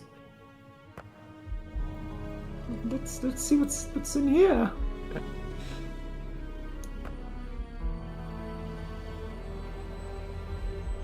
I'm too aristocratic to look inside. To look for myself, I need to have someone narrate it for me.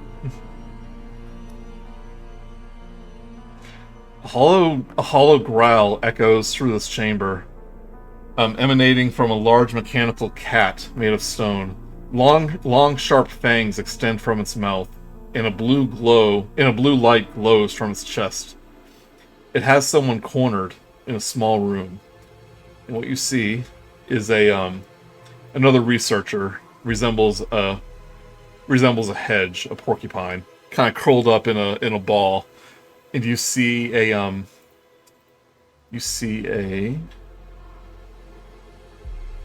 long dance mustel, which resembles a ermine, just like a ferret-like animal. Mustelid is the term you're looking for. Aww. And she has this staff with a blue rose on top, and she looks exhausted, and she's kind of holding it above her head. And there's a bunch of vines coming from the ground, like ensnaring this construct. And she kind of sees you enter. She goes, "I can't hold it for much longer." And her hands are like quivering, and eventually she just kind of falls to her knees. And the construct kind of gets free, like tears the vines off its body, lets out this mechanical growl.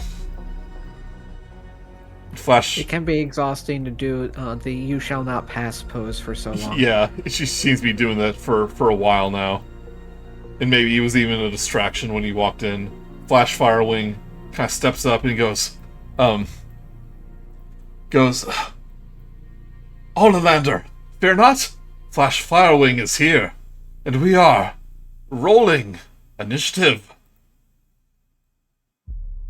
I want you all to... Do I take the map from Zori and give it to Flash?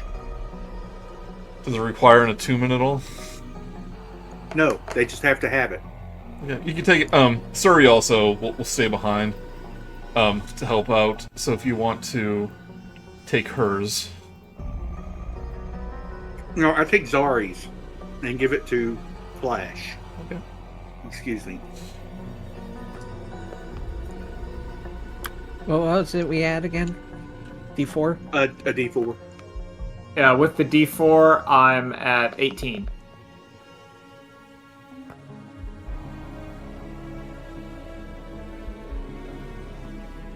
Flit. Same. 15.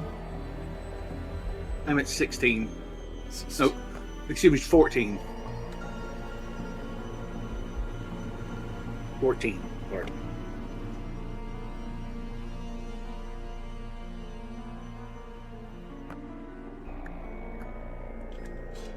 All right. Finally, a proper combat.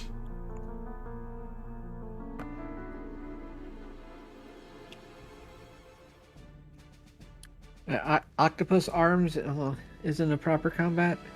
Yeah, but they were like they fled away. You escaped. Right, Flit, you're up first.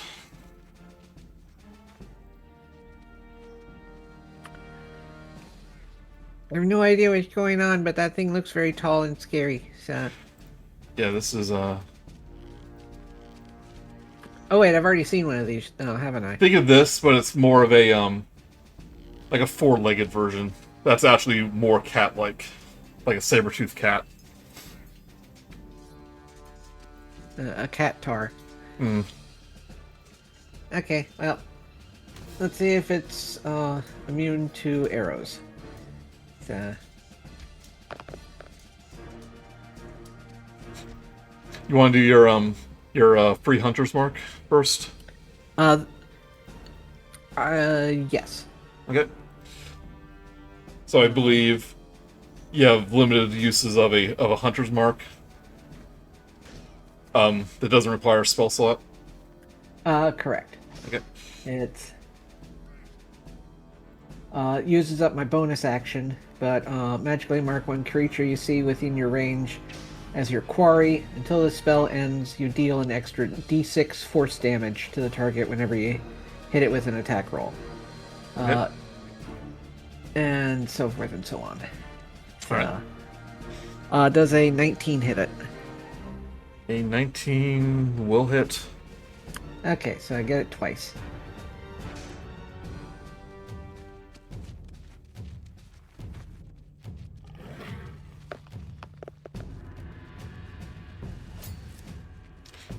I don't think I actually rolled first initiative. Hold on one second. Okay.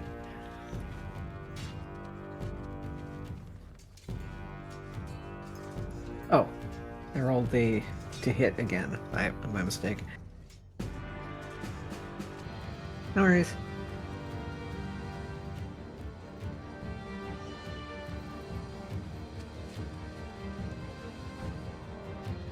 Okay. For some reason it says this armor class was 9. That's not. Okay, I'm sorry. How much damage did you do? 18 damage. 18 damage. Hey Flash, look what I can do. And that's with the hunter mark and everything? Yeah, I rolled two. I rolled a 1 on each one. Okay. Wolf. Your second one will get the Colossus Slayer. Oh, that's right. Oh, good. Add an extra 7. Does each attack do Hunter's Mark? Or is it once per turn? It reads as any attack that hits. Okay.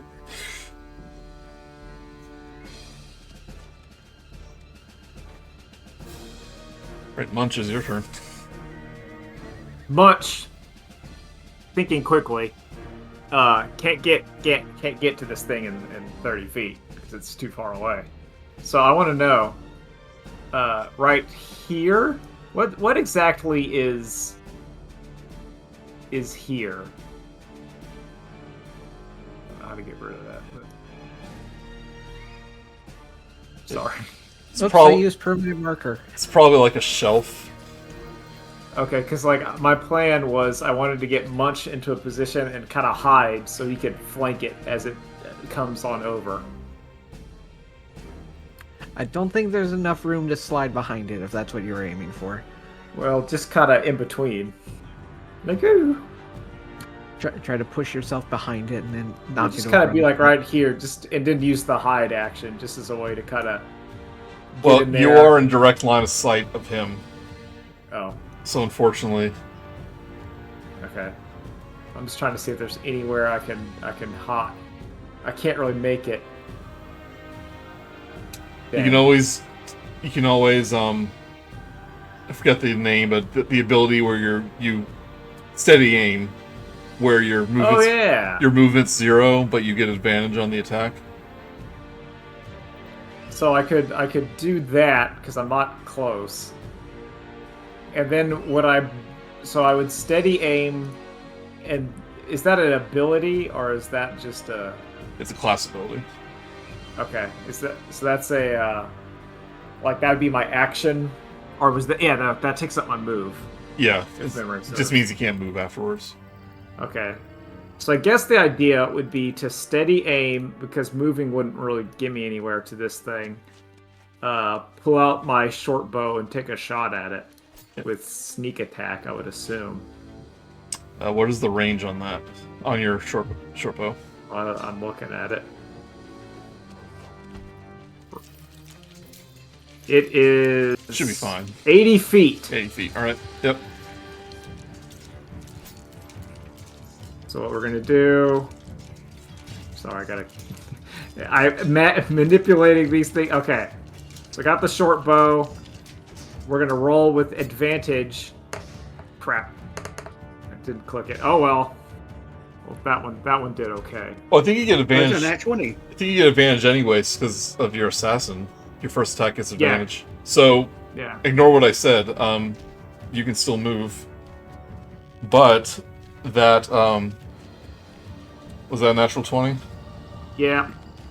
Alright, right-click on your damage and your sneak attack and select, critical. Critical damage for the bow. Plus another 10. Plus 10, so it's 9 plus 19, and I'm in here to sneak attack. Well, your assassinate, I mean, is in your very first attack you get a +5, but since you crit, you get a +10. Damn. Right. Alright. Do the same for your sneak attack.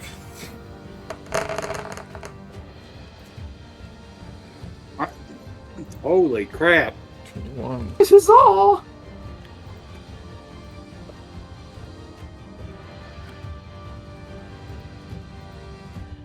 Immediately, this construct begins to like almost fall apart at the seams. Like bits of it are coming apart.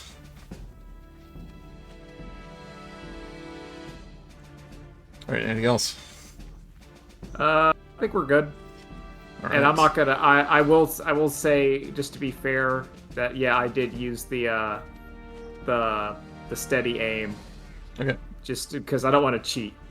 So that's it for Bill Munch. Alright, Dallas. No, doesn't look like there's much for me to do here. I was going to do Fairy Fire, but I don't think there's enough damage. I think I'm just going to... Like, this thing's on death's door, I'm guessing. Oh, it's past bloody. You know what?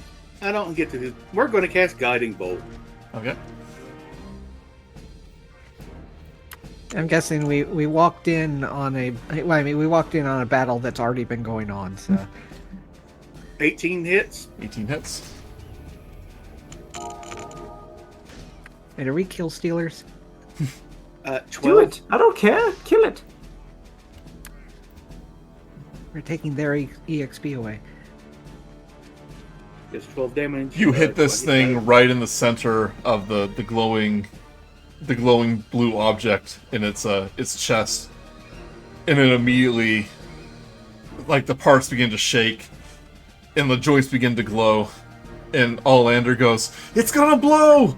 And she kind of like moves back to the edge of the room, and the little Hedge goes like, "Oh dear!" Kind of rolls this way as the construct just explodes in this brilliant blue light. But luckily, Just for future reference, Guiding Bolt does actually count as one of my cartographer spells, so it gets a +4 to damage. Okay, So it's more than that was enough. 16. Yeah. That's all. The construct. Good job, Dallas. That was Falls an away. impressively strong guiding bolt. To be fair, Munch, you did most of the work there, so good on you. I just finished it off for you. Oh, thank you. You know, you got to. I usually clean my plate, but I guess this is one opportunity I didn't. Flash forward, kind of steps forward, and he goes, "Oh yes, a brilliant fight." And Olander steps forward. It's like, "Flash, thanks goodness you're here. Oh, so worried. I was escaping from that. I was escaping from some of those slimes, and that construct just came to life and gave me a big fright. And yeah, she kind of gives him a hug, but luckily, old Flash Firewing's here to save the day." He goes, "Oh, of course, my dear. I would never leave one of my companions behind." You see, Well, you see the Hedge kind of uncurl. Goes like, Is it safe?"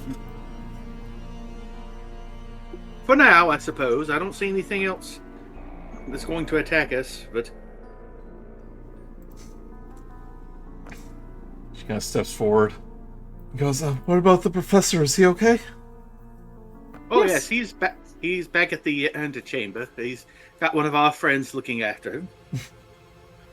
Flash makes a dramatic turnaround. He goes, "Don't worry, my dear. Just follow the directions that way, and my good fellow Hornfell will bring you to safety."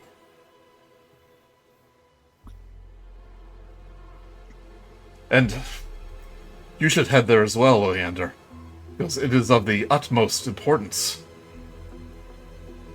She kind of goes, "Oh, well, I hear that. I don't want to stay here any longer than I need to."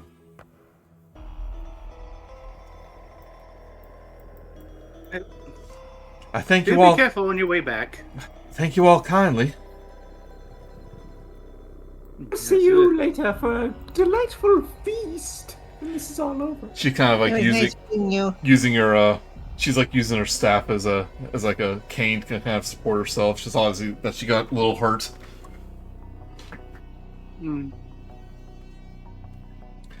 But she goes, Flash, aren't you coming with us? And you see kind of Flash kind of look towards the entrance and back to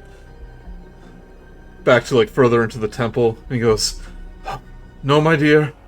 It is my duty as the leader of the Children of the Blue Rose to rescue the other scientist. He goes, but I thought it was important to get back to the antechamber. And he goes, my dear, I'm a hero, after all. She goes, well, okay. Yeah, I mean, you sure are. You just You hurry sure back. are something, all right. You just hurry back, all right? It's like the sooner the better. She looks a little worried. Don't worry about me, my dear. And Oleander and the other scientists will move forward. Dallas tried to get a word in edgewise, trying to comfort her, and he's getting real sick of Flash. I can tell you that right now. Yeah, puts your hand on your shoulder, Flit. He goes, oh, it's just like the old days when we used to explore the old temples in the Tangle Wilds. Huh, Flit? Yeah. So we spent more time running away from them than this, but you've got a really cool whip now. Oh, I got a bow. It's want to tell you a little secret. This is actually Nadia's whip. She gave it to me when she retired. Yes, isn't it wonderful? You managed to meet her? That's so cool. Meet her. She's practically my mentor, Flit. After you went, I went to seek her. It's like after Flair went about his own duties, I went to go seek her out, and he practically taught me everything she knew. You're not so bad with a bow yourself, I can see. Been practicing. Yeah. I always had good eyesight. Always had a keen eye. Two of them even. It's best to have two. You can see that the temple goes further to the south, but also there seems to be a small room to your north. That small room looks rather interesting, wouldn't you say? You can see Dallas? You can see it seems to be, you can see like a large table, seems to be a sort of workshop. Dallas is good at workshops. Dallas, go look. Okay, Dallas is like wanders over and is like looking at the. Oh, I used to try and do whatever I did. Flash is about to like move forward and sees you go in the other direction. He goes, well, don't dilly-dally too long. There's more scientists to rescue. There's at least 6 more, I believe. I'll just take a quick look and I'll just do like a quick investigation. Okay. On the stone table in the center of this room is a dismantled artifact, frozen to the tabletop under a thin layer of ice. Carefully arranged tools are aligned on either side of the various gears, etched copper plates, and arcane blueprints. This does appear to be some sort of workshop. And the item that's being dismantled has a resemblance to what you saw in the professor's pouch, but much, much smaller. Oh, well, I shouldn't have wasted my eyes on the ones that I could just get a peek at. Oh, well. Can I kind of... Okay, I rolled investigation to kind of look at the place. Okay. I mean, that's the most obvious thing. Okay,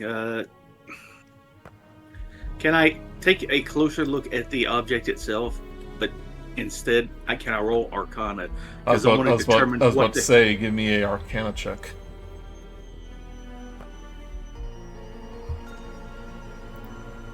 $25. That is actually a very good roll, because it's a very obscure piece of technology. You believe that it's not actually the housing that's really the important part. Maybe it helped contain it, but the gem seems to be a way to store elemental energy, and you think the gem in its center is that source. So we now have an uncontained source of elemental energy. Well, it is frozen in ice at the moment.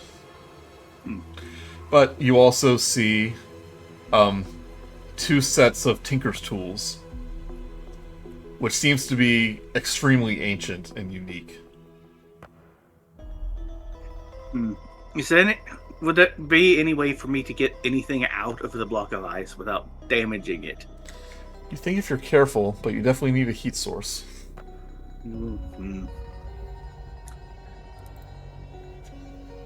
Would a I don't know. A lantern may not be enough of a heat source. I mean, it can be magical heat too. Well, the only thing I would have is a firebolt, but that might be a little bit overpowered. I have an idea. It's a piece of ice that's been frozen for 2,000 years. I try to carefully aim the firebolt so it just hits the ice. I'm like walking as far back as I can. So I have an idea. Oh, what? He gets, before he does it, he just turns to Munch. What's the idea? Why don't you use your map as a conduit to better aim your firebolt? Once again, that's not how that works. And then he just leaves. I'll try hitting it with the firebolt. When all you have is a hammer, I suppose. Alright, a few careful shots of the firebolt is enough to melt away the ice. And you can add a blue sapphire elemental gem to the group inventory. Okay. With that high Arcana roll, you would know that there is an elemental spirit stored within. Is that just I can't seem to find that item. Just look for elemental gem.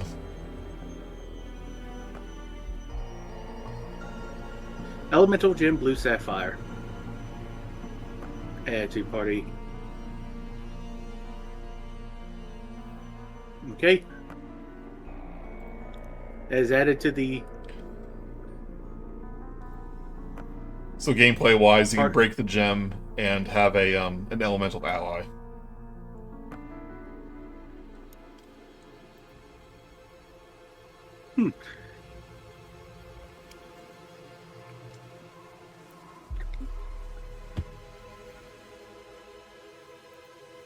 What did you find, Dallas?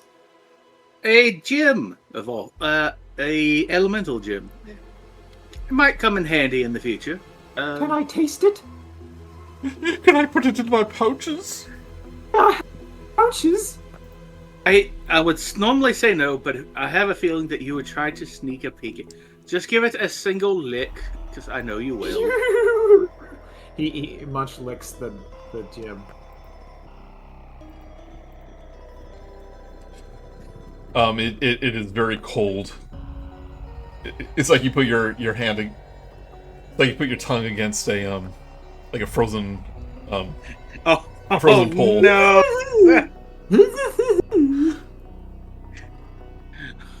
How come he gets to taste them and I don't? Okay. Do we have any hot water? Flash kind of looks at you, Flit. He goes, "These are your adventuring friends." Yeah, aren't they neat? Sir, I'm doing my best.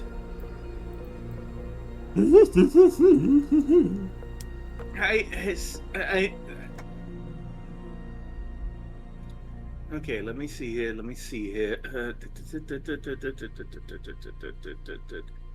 Mm, Okay, Flash goes, what was your name? Dallas. Hold out that Jerbeen's tongue for me, and you see him take out his whip. Now hold absolutely still. Munch, Munch. Don't move now. And he closes an eye and tries to line it up. This is a bad idea. This is an extremely bad idea. He's got this. Munch closes his eyes. And Dallas just rips at the gem to try to get off his tongue. It knows it's going to hurt. Right, it's that you think he's about to hit the gem, but he actually takes his whip and wraps it around you, Munch, and then he pulls the whip away, and the gem is ripped from your tongue. And he kind of lets go. He kind of gives a flourish of the whip, puts it back in his thing, and kind of spin around for a minute. He goes, "There we are. Now, hope you learned an important lesson: is not to lick strange gems." No matter how tasty looking they are. It's like, I learned that the hard way, and he gives a wink. We'll have to learn somehow, and he gives you a slap on the back. How much damage did he take from that? One bludgeoning damage. Damn it! No, I wanted to stay. No, you don't. Okay. No, you don't take any damage. You're good. Yeah, there we go. That's how we do it. Yes. Take damage for role play. It's just like I told the Role-play professor. shenanigans. These elemental batteries are very dangerous. No, They're not a very tasty. roleplay. You know, I think he's gonna have. I'm thinking Munch is probably gonna have a little bit of trouble tasting things for a little bit.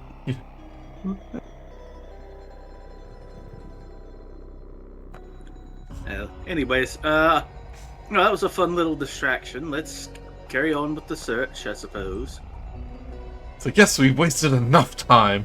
Flash, puts away his whip and does a dramatic pose and points to the entryway, and, you see that this hallway seems to be more frozen over than usual.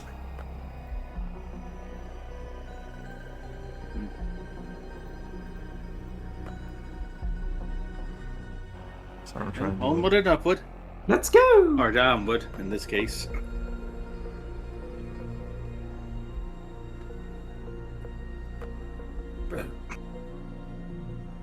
Do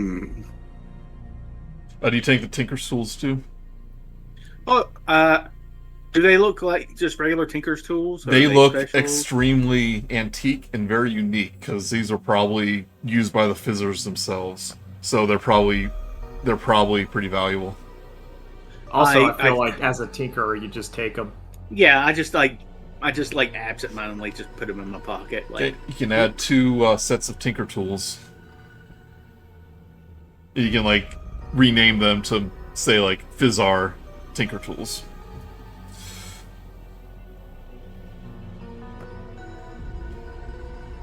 So this hallway, much more covered in ice, but it seems like it's melting even more extreme in here. Melting ice drips from the ceiling of this hallway as it thaws. I want everyone to give me a perception roll.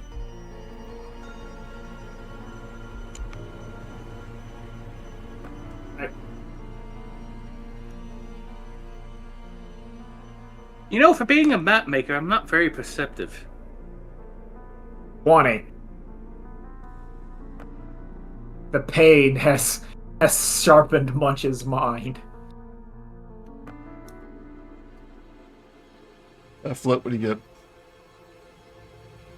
Oh, sorry.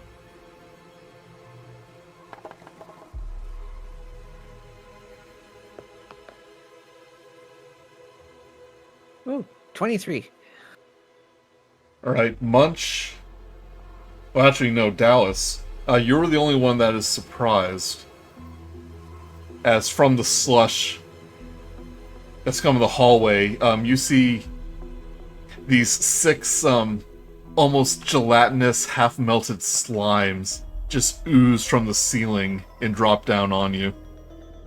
This resembles the slushy slime that you saw at the cabin at Slasher's Crash.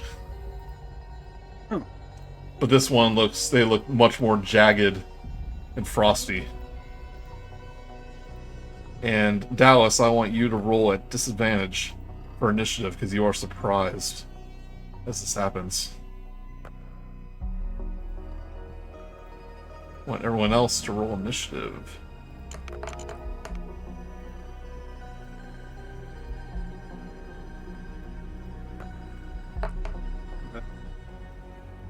$20.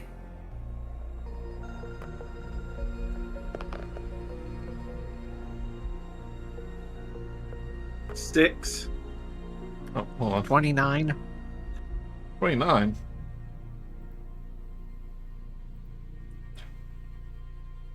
Apparently rolled a nat 20 on the initiative. I've got plus Yeah. 5 and then the 4. Alright, Dallas, what do you get? 6. So that's after your D4? Uh, 8.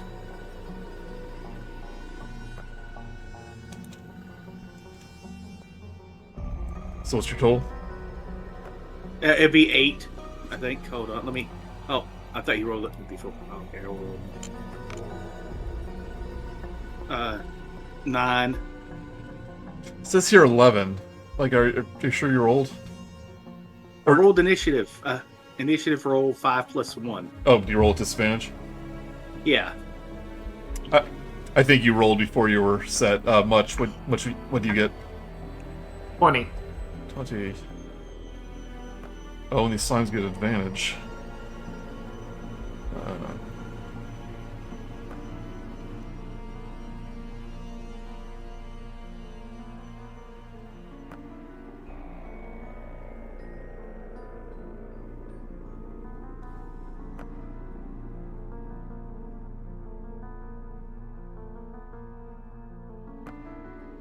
Guess what we're gonna play? We haven't done it. Rat battle. We haven't done it this time. Got slime battle. There we go. Yes. Well, it's like when you fight giant wolves. That's not rat battle appropriate, you know? No. No. Right, but you are all in the middle of this hallway. So I'll move you here. Flit, you're up first. Damn, nobody rolled over that? Yeah, 20's pretty good. No, I rolled a 29. Oh. Now these look weird. What's that? I don't think. Well, yeah, we're within melee anyway. This so is what they I'm look going like to- right here. It looks like walking melting ice cream. Yep.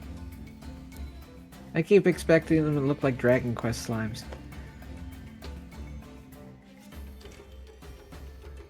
I am. No, I'll keep with the bow because I've got that out, and luckily I've got sharpshooter, which allows me to fire them within melee range. Oh, nice.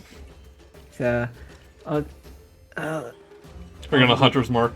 Hunter's mark any? uh, I think no, because there's too many of them. Well, I think you can move it as a bonus action when one dies. Yeah, but It's up to you. It's like your main. It's like your class feature, so I want to make sure you don't ignore it. You know. yeah. Not this time. I'll fire at the one to my left.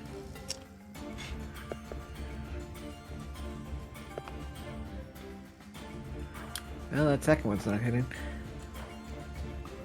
Oh, maybe. 12 and 17.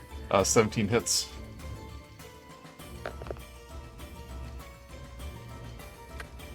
Eight damage. Which one are you hitting?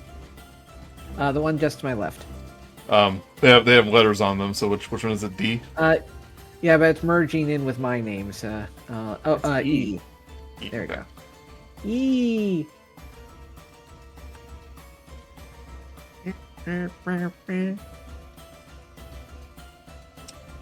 Hunter's Mark is concentration, so that's another thing to consider. Yeah. Alright. The 12 does not hit, though.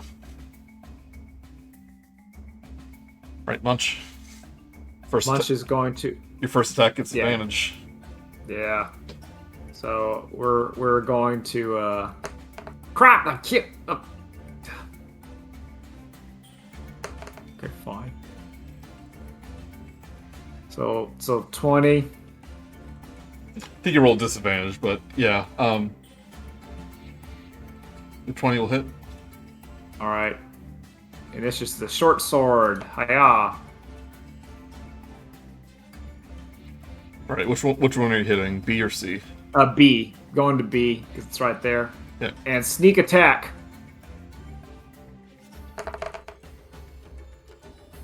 It's 5 for your assassinate. Oh, yeah. Yeah. Okay damage for sneak attack. And now for all my bonus damage. So, this one's going to be done at advantage because I did hit with my short sword, which means my next attack does advantage. So I remembered it this time. Glad I did. 19. That one hits.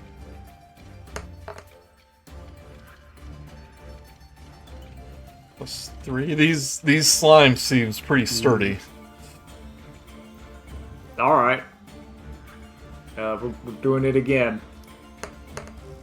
So this is your bonus action dual wield Yeah. attack. All right, 25 hits. 3. Like I said, they're pretty tough, but this one looks bloody now. Can I It's like role losing- play that every time after he does damage, he's like licking his blades to eat some of the delicious frost slime? It's extremely, extremely cold, but it tastes like a blueberry slushy.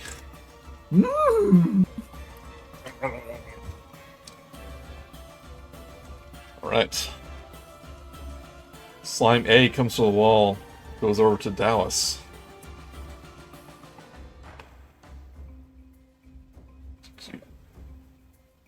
Just gonna try to whack you with its pseudopod.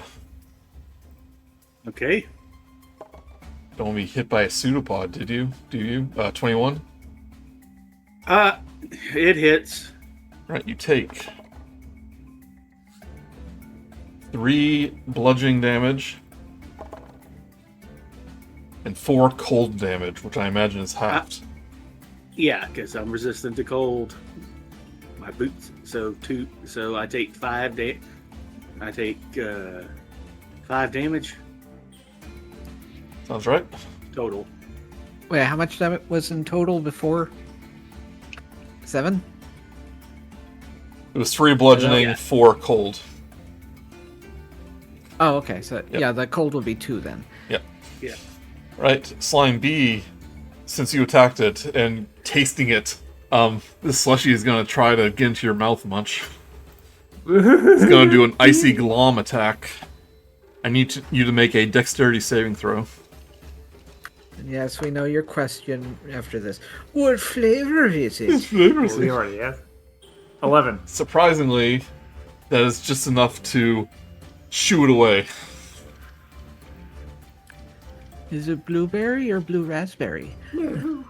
Only I decide who gets eaten. Slime C is going to attempt to do the same to Flash. Do a dexterity saving throw. Yeah, I really messed up these things. It says saving throw is plus 18. It's a 20, he's good. Alright, Flash is going to attack Slime C.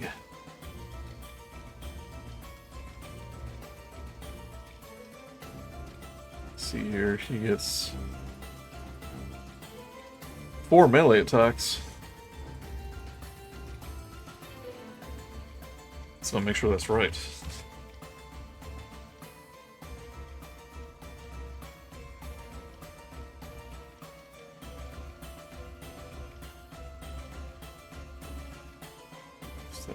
Yeah, 4 melee attacks. He is very fast. He's actually going to attack with his rapier 4 times.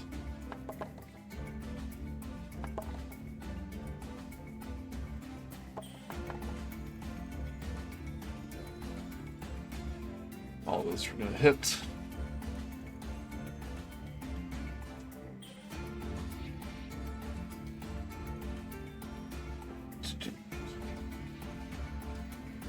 Alright, sorry. 1, 2, 3, 4, plus a sneak attack.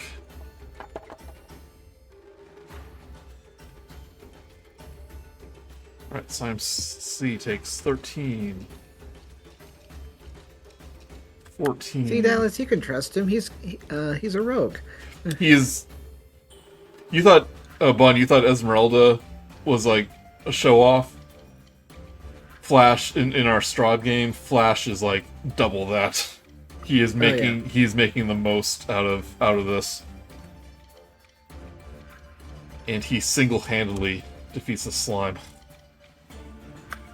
He's giving me Sir Didymus from Labyrinth vibes. Did you see that, Flit? I can teach you the same. Wow. As a slushy slime will attack you, Flit. Pseudopod attack against Flit. Does a 12 hit? No. Alright, misses. Dallas. First thing Dallas does is he gets out in the middle of he uses his portal jump to jump about 10 feet over. Let me see here. He jumps over to like this square. But since he's not, remember, this uses about half his movement. Yep. But so I still have what? 15 feet left? Yeah, 15 feet. So I'm just going to go. Wait, can you do it to half your movement and then you still have your movement, right? Yeah. Okay. And he uses that in his half movement to get up here so that he's not in melee range of these things anymore. And then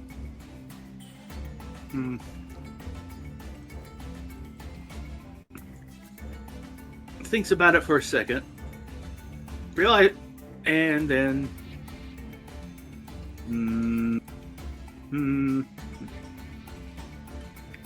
he tries to figure out how to cast fairy fire on these things without hitting as many people as he possibly can. Can't really. He can get the top 2 potentially without hitting anyone, but everyone else is in there. If you see the little shapes on the toolbar, you can make the size. Like, how big is fairy fire? It is let's see, fairy fire. It is a 20-foot cube. Oh, cube. Well, it doesn't matter too much, but 20-foot cube.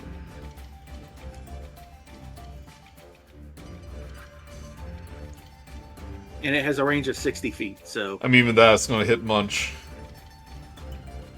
So he figures if he's going to hit somebody, he might as well hit everybody. So he aims the fairy fire so it hits everyone. Right, I want everyone to make me a dexterity saving throw. As Dallas shoots a It's just this a fairy giant fire. blob of ink. 13. Sorry, my dice hit yours. That's alright, don't worry about it. What's the save? Okay, it looks like Munch gets 13. The dex is dex 15, so meets it, beats it. Alright. Slushy 15 saves. 11 will fail. Oh, these... One will fail. One will fail. Two will fail. Alright. And it looks like Munch fails as well. Munch fails. And this your fairy fire doesn't require concentration, right? Yeah. Okay. So it's just on. You're covered in ink, Munch. Oh dear. It's like glowing ink. It still looks dark, but it has like this. It's like the ink itself is dark, but it has this like purple, pearlescent glow to it as well. Flit, I want you to make me a dexterity saving throw. I already did 20. Oh no, another one. Oh. I feel so special. As the slime tries to attach to you. 18. Aren't you good? Slime Meth is going to try to do the same to Flash.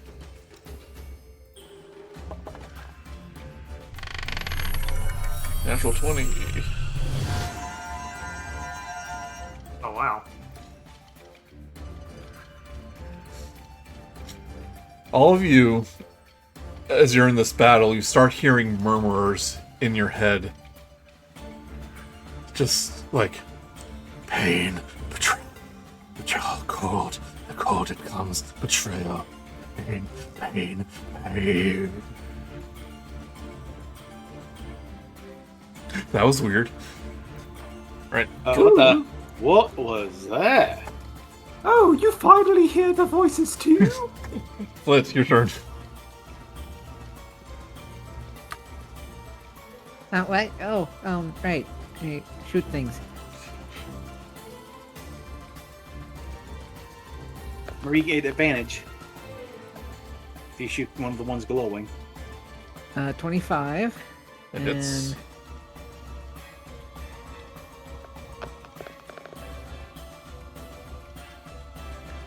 and 19. Both those hit. Yeah. This is to E again. Well, now I want to help. Did one of them succeed with hitting Flash? To glom onto him, no. Okay. Yeah, I'll go with E.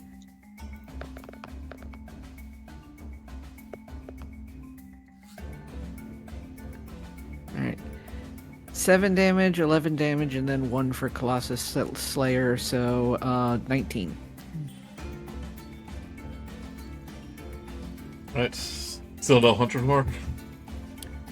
No, I'm good. Okay. Right, Munch. Munch will decide to attack. Can I still attack B with advantage? As long as you use steady aim. Well, I thought because Flit was nearby. No, it has to be next to the enemy. Oh, I see. Dallas, you screwed me. But, so I guess I'm gonna use steady aim, not move, because I need to kill this thing. Yeah. So, advantage time, hiya! Oh, that was almost a 20. 16 hits. 16. Boop. Sneak attack time. Yeah, we just clicked the. Oh wow. 8. 8. Yeah. That was awful. 2 ones, dang. Yeah. That hits. Remember, you get advantage on your second hit. Yeah, I forgot that one. 2. 2. And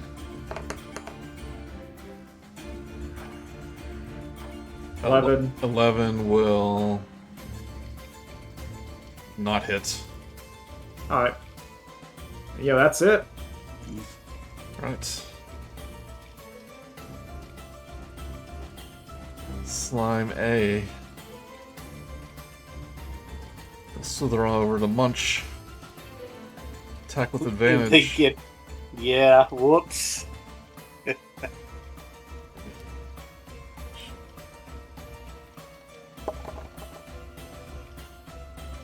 22. That'll hit.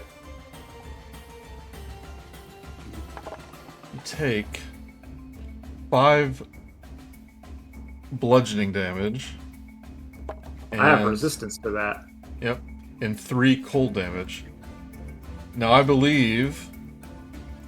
Do you have your reaction that can half your damage? Let's see here. Where would that be? Features and traits. Oh, I think there it that is. only works if it's a dex save. If it's a dex save or something like that.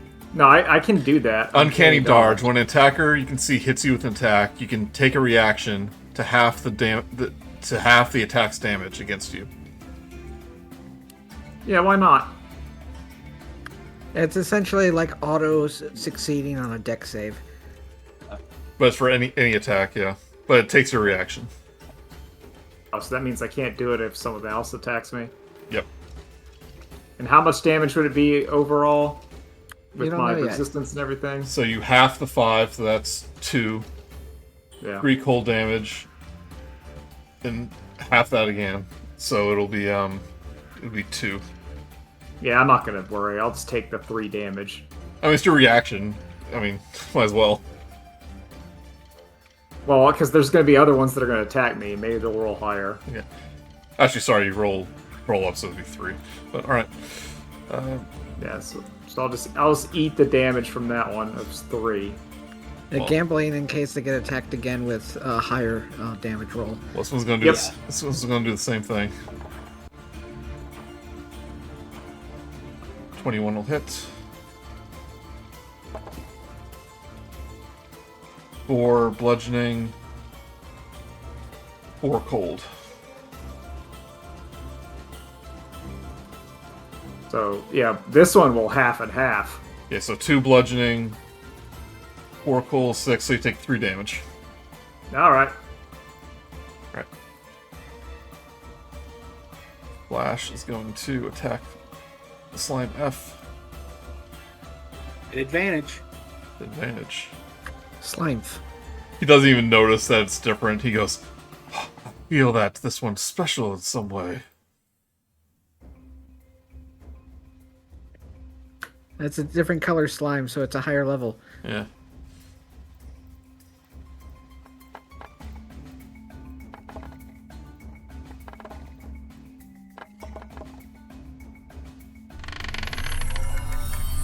Just fill the Oh room with no! dice. That thing's dead.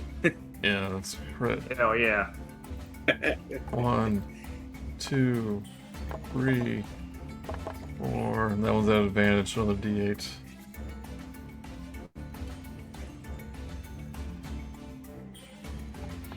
Remember, you got 2 crits. I got 2 crits. Yeah. I'll roll another D8 then.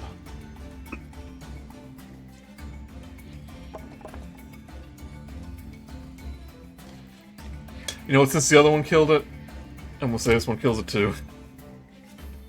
Especially with those crits. Wow, he really is a hero. These slimes are no match for Firewing.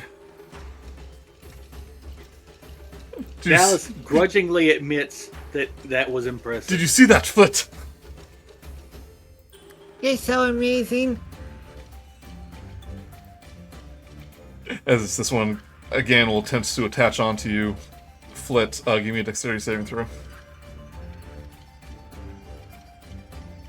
Everyone wants hugs.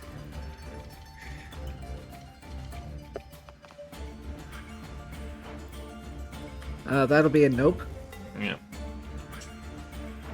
It's like melting too much, it can't wrap around you. Alright, Dallas. I am going to attack Slime. You know Hey. what? I'm going to attack Slime A. Okay. At advantage with a firebolt.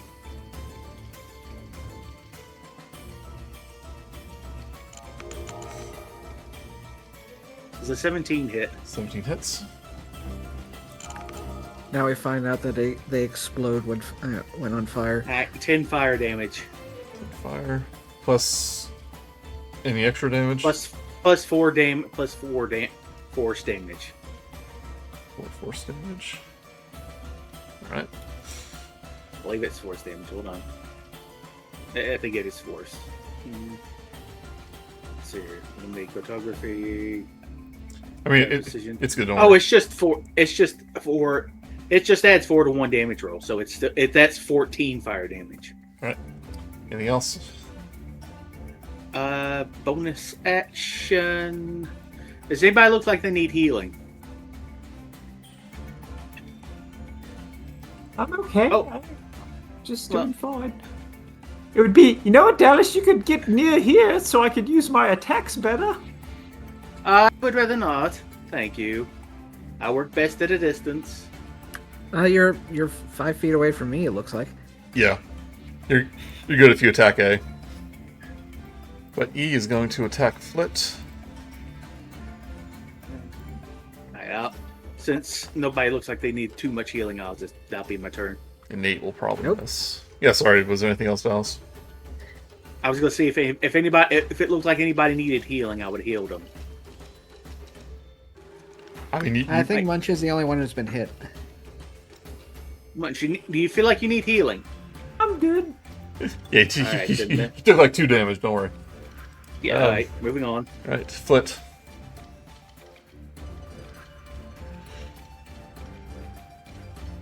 I want to try to show off too, so I'll switch to my short sword.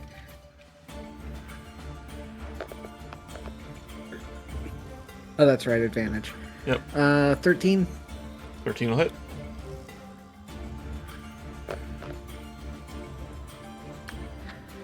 Critical. Critical hit.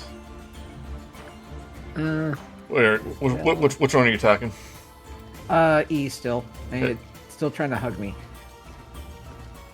This is the non-critical. Or wait, what's that? Oh, that's the critical. Sorry. Okay, 13. All right.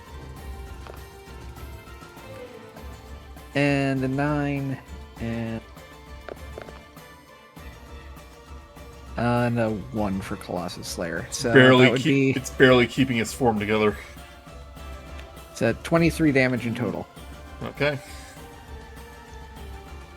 Oh, you need to be a little quicker on the draw there, Flit. He does a I'm little. not as fast as you. It's like all these slits need to be fast as the wind. Blink of an eye. Poke, poke, poke. All right, Munch. Well, wait. Anything else, Flit? No, that's it. Okay. All right, Munch. Munch really wants to get Slime B out of here. He feels like this has gone on for too long. So I'm not moving, and we're gonna hit it at advantage.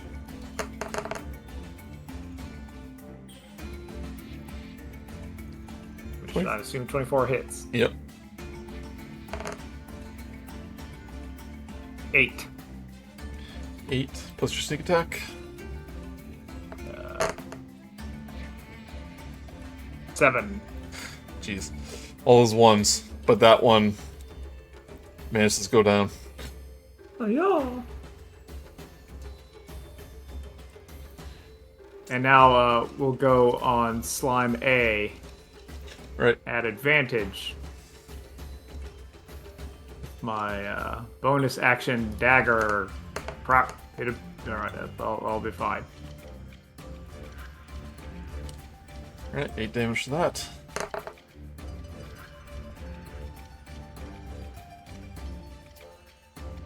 No, And I do for, that. for the last one, You get advantage of that one Well, that too, was- since it's fairy fired. oh, since it's close, dang. Well, it's, no, fair- since it's it's fairy fired. Oh, I see. Alright. Whopping 1 damage, let's go. Alright.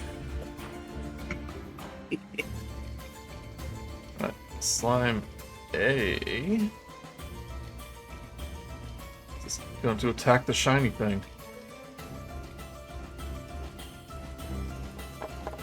Which is Munch. Dirty 20. Yeah, I'll hit. Take 3 bludgeoning. 4 cold. Yeah, we'll half that with the reaction. Well, it's already half from that, so it's bludgeoning. 1. I think you round down if it's damage. I'll have to look that up. And then 4 cold damage. So if you want to half that with your reaction, you can. Yeah, I'll take another 3. Right, Flash is going to keep an eye on this one, Flit. He's always coming back. 1 attack, 2 attack, 3 attack, 4 attack. Damage roll, damage roll, damage roll, damage roll. Multi-ball! Yeah.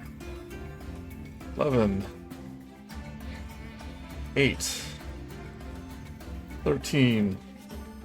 7. Not quite enough to kill it this time. These things are tanks. Yeah, they're surprisingly tough. I had to look it up. But it's going to try to... D is going to try to glom onto Flash. Just like They saved it. what's going to do. Alright, Dallas, your turn. I am okay. I'm going to hit the slime A with firebolt again. Okay. At an advantage.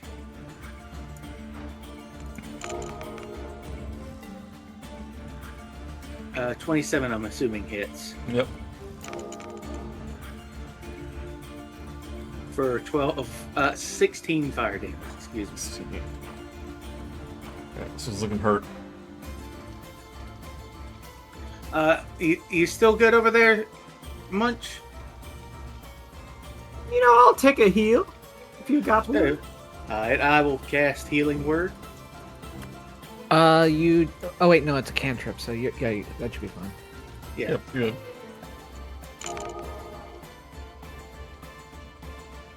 Nine healed. Sweet, that puts me like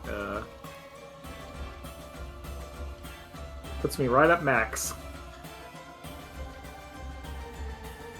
Thank you, Dallas. You're welcome. You're welcome. Slime Okay, E is okay. going to attack Flit, Pseudopod.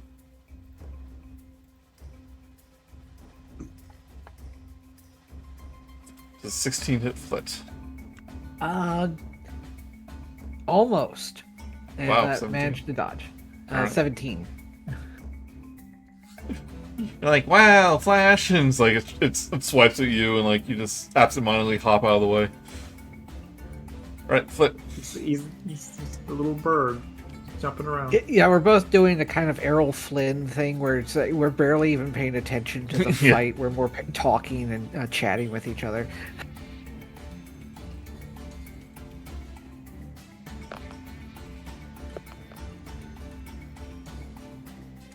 Both those hit. I'm pretty sure that one hits. Hit, both hit. Advantage. Yeah. And 22 on that one. Yep.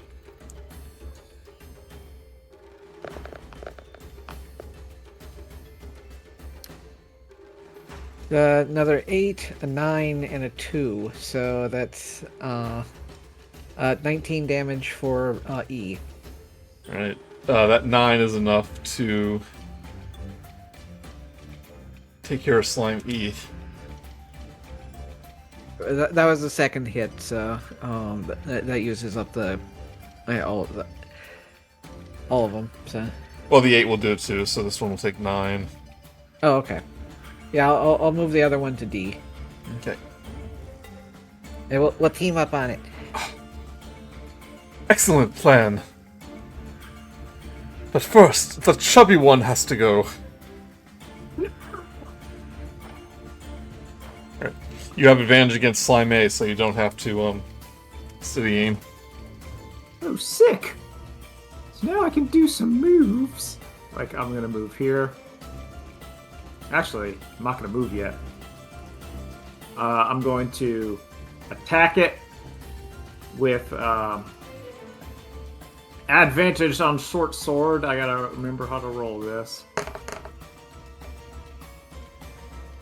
Yeah, 27. I'm assuming that's fine. Yep. got 8. Sneak attack. Man, 7. all these ones a sneak attack. Yeah. What's going on with your dice? Nah, I killed like the thing, and then I killed the construct and not these. You win some, you lose some. And what Munch is going to do is disengage. Well, you still have your nick attack, so you can do a offhand dagger. Oh yeah, we'll do that first, and then we're going to disengage and just mosey on out.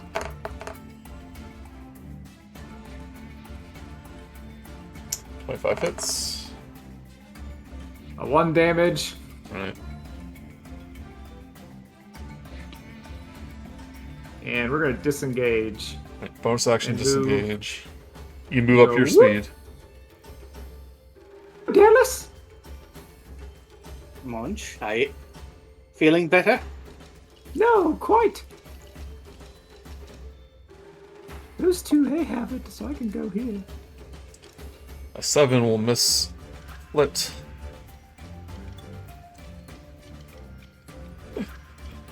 Flash goes, I do believe it's time to end this. He takes out his rapier, does a flourish. As he does, some lightning fast attacks. They're super cool and awesome. Yep. Wow, 13. Takes out Slime A with 1 hit. Then he goes over to the other slime. 22 will hit. For another 12 damage. He attacks the slime, it just kind of melts into the ice. He just, with a flourish, he just wipes the goo off his sword, puts it back in its scabbard. And he goes, excellent work, Flit, excellent work. Yeah, we got them all. We handled those slimes expertly. Just like old times, when we explored all those temples, together. Yeah. Hey, yeah, he's in the moment, completely forgets the fact they never actually did. I mean, he's totally sincere. He believes everything he says.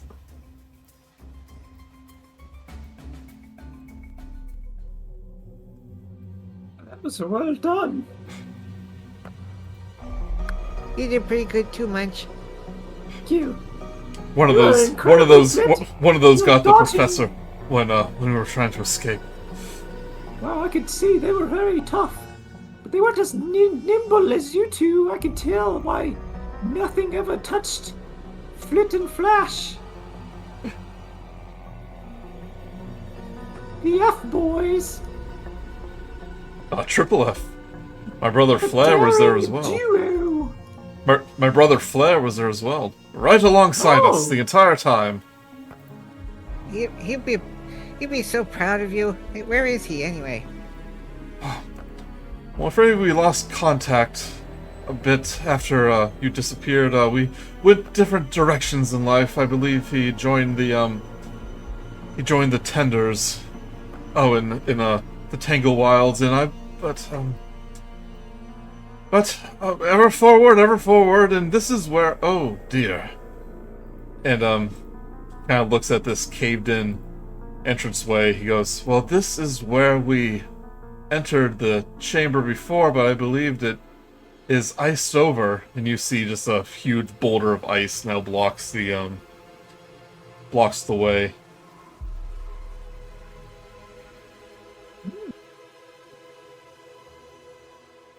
Oh, Dallas. Oh, Dallas. Yes. Get mounting. You do your job.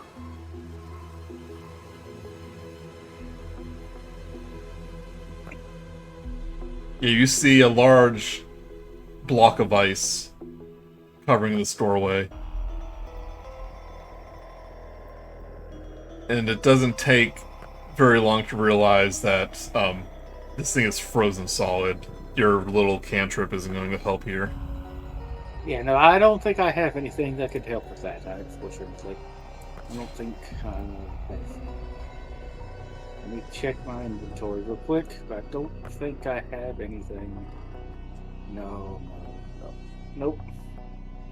We're not getting through there. We shall have to go around. Flash kind of looks around and he goes, well, I believe there are other entrances on the far side if we make a way across. And then you hear that voice in your head again. It just hears, frozen. The ice burns. Betrayed by the ones I trusted.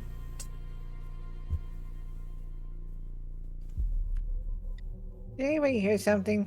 Yeah, I'm hearing Yeah. about betrayal. I think we. Well, you know what? This means this is a good thing. It means we're not insane, because insane people usually don't hear the same utterances. There is such a thing as a group psychosis, but I think that's not what's going on here. No, this is magical. And before you begin your journey further to the chamber, that's what we're going to call for tonight. Yeah, I was wondering. I'm like, oh, dang, it's gonna wait. Yeah, about 3 hours, we're good.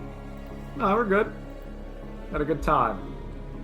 Just so slimed. It's so good. It's so good. Yeah. Oh, it's delicious.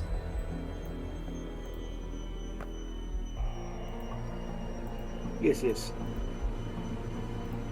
Oh, this was fun. Alright, thank you everyone. Fingers crossed that ShortStack will have our internet back next week, but if she doesn't, then we'll decide if we delay the session. So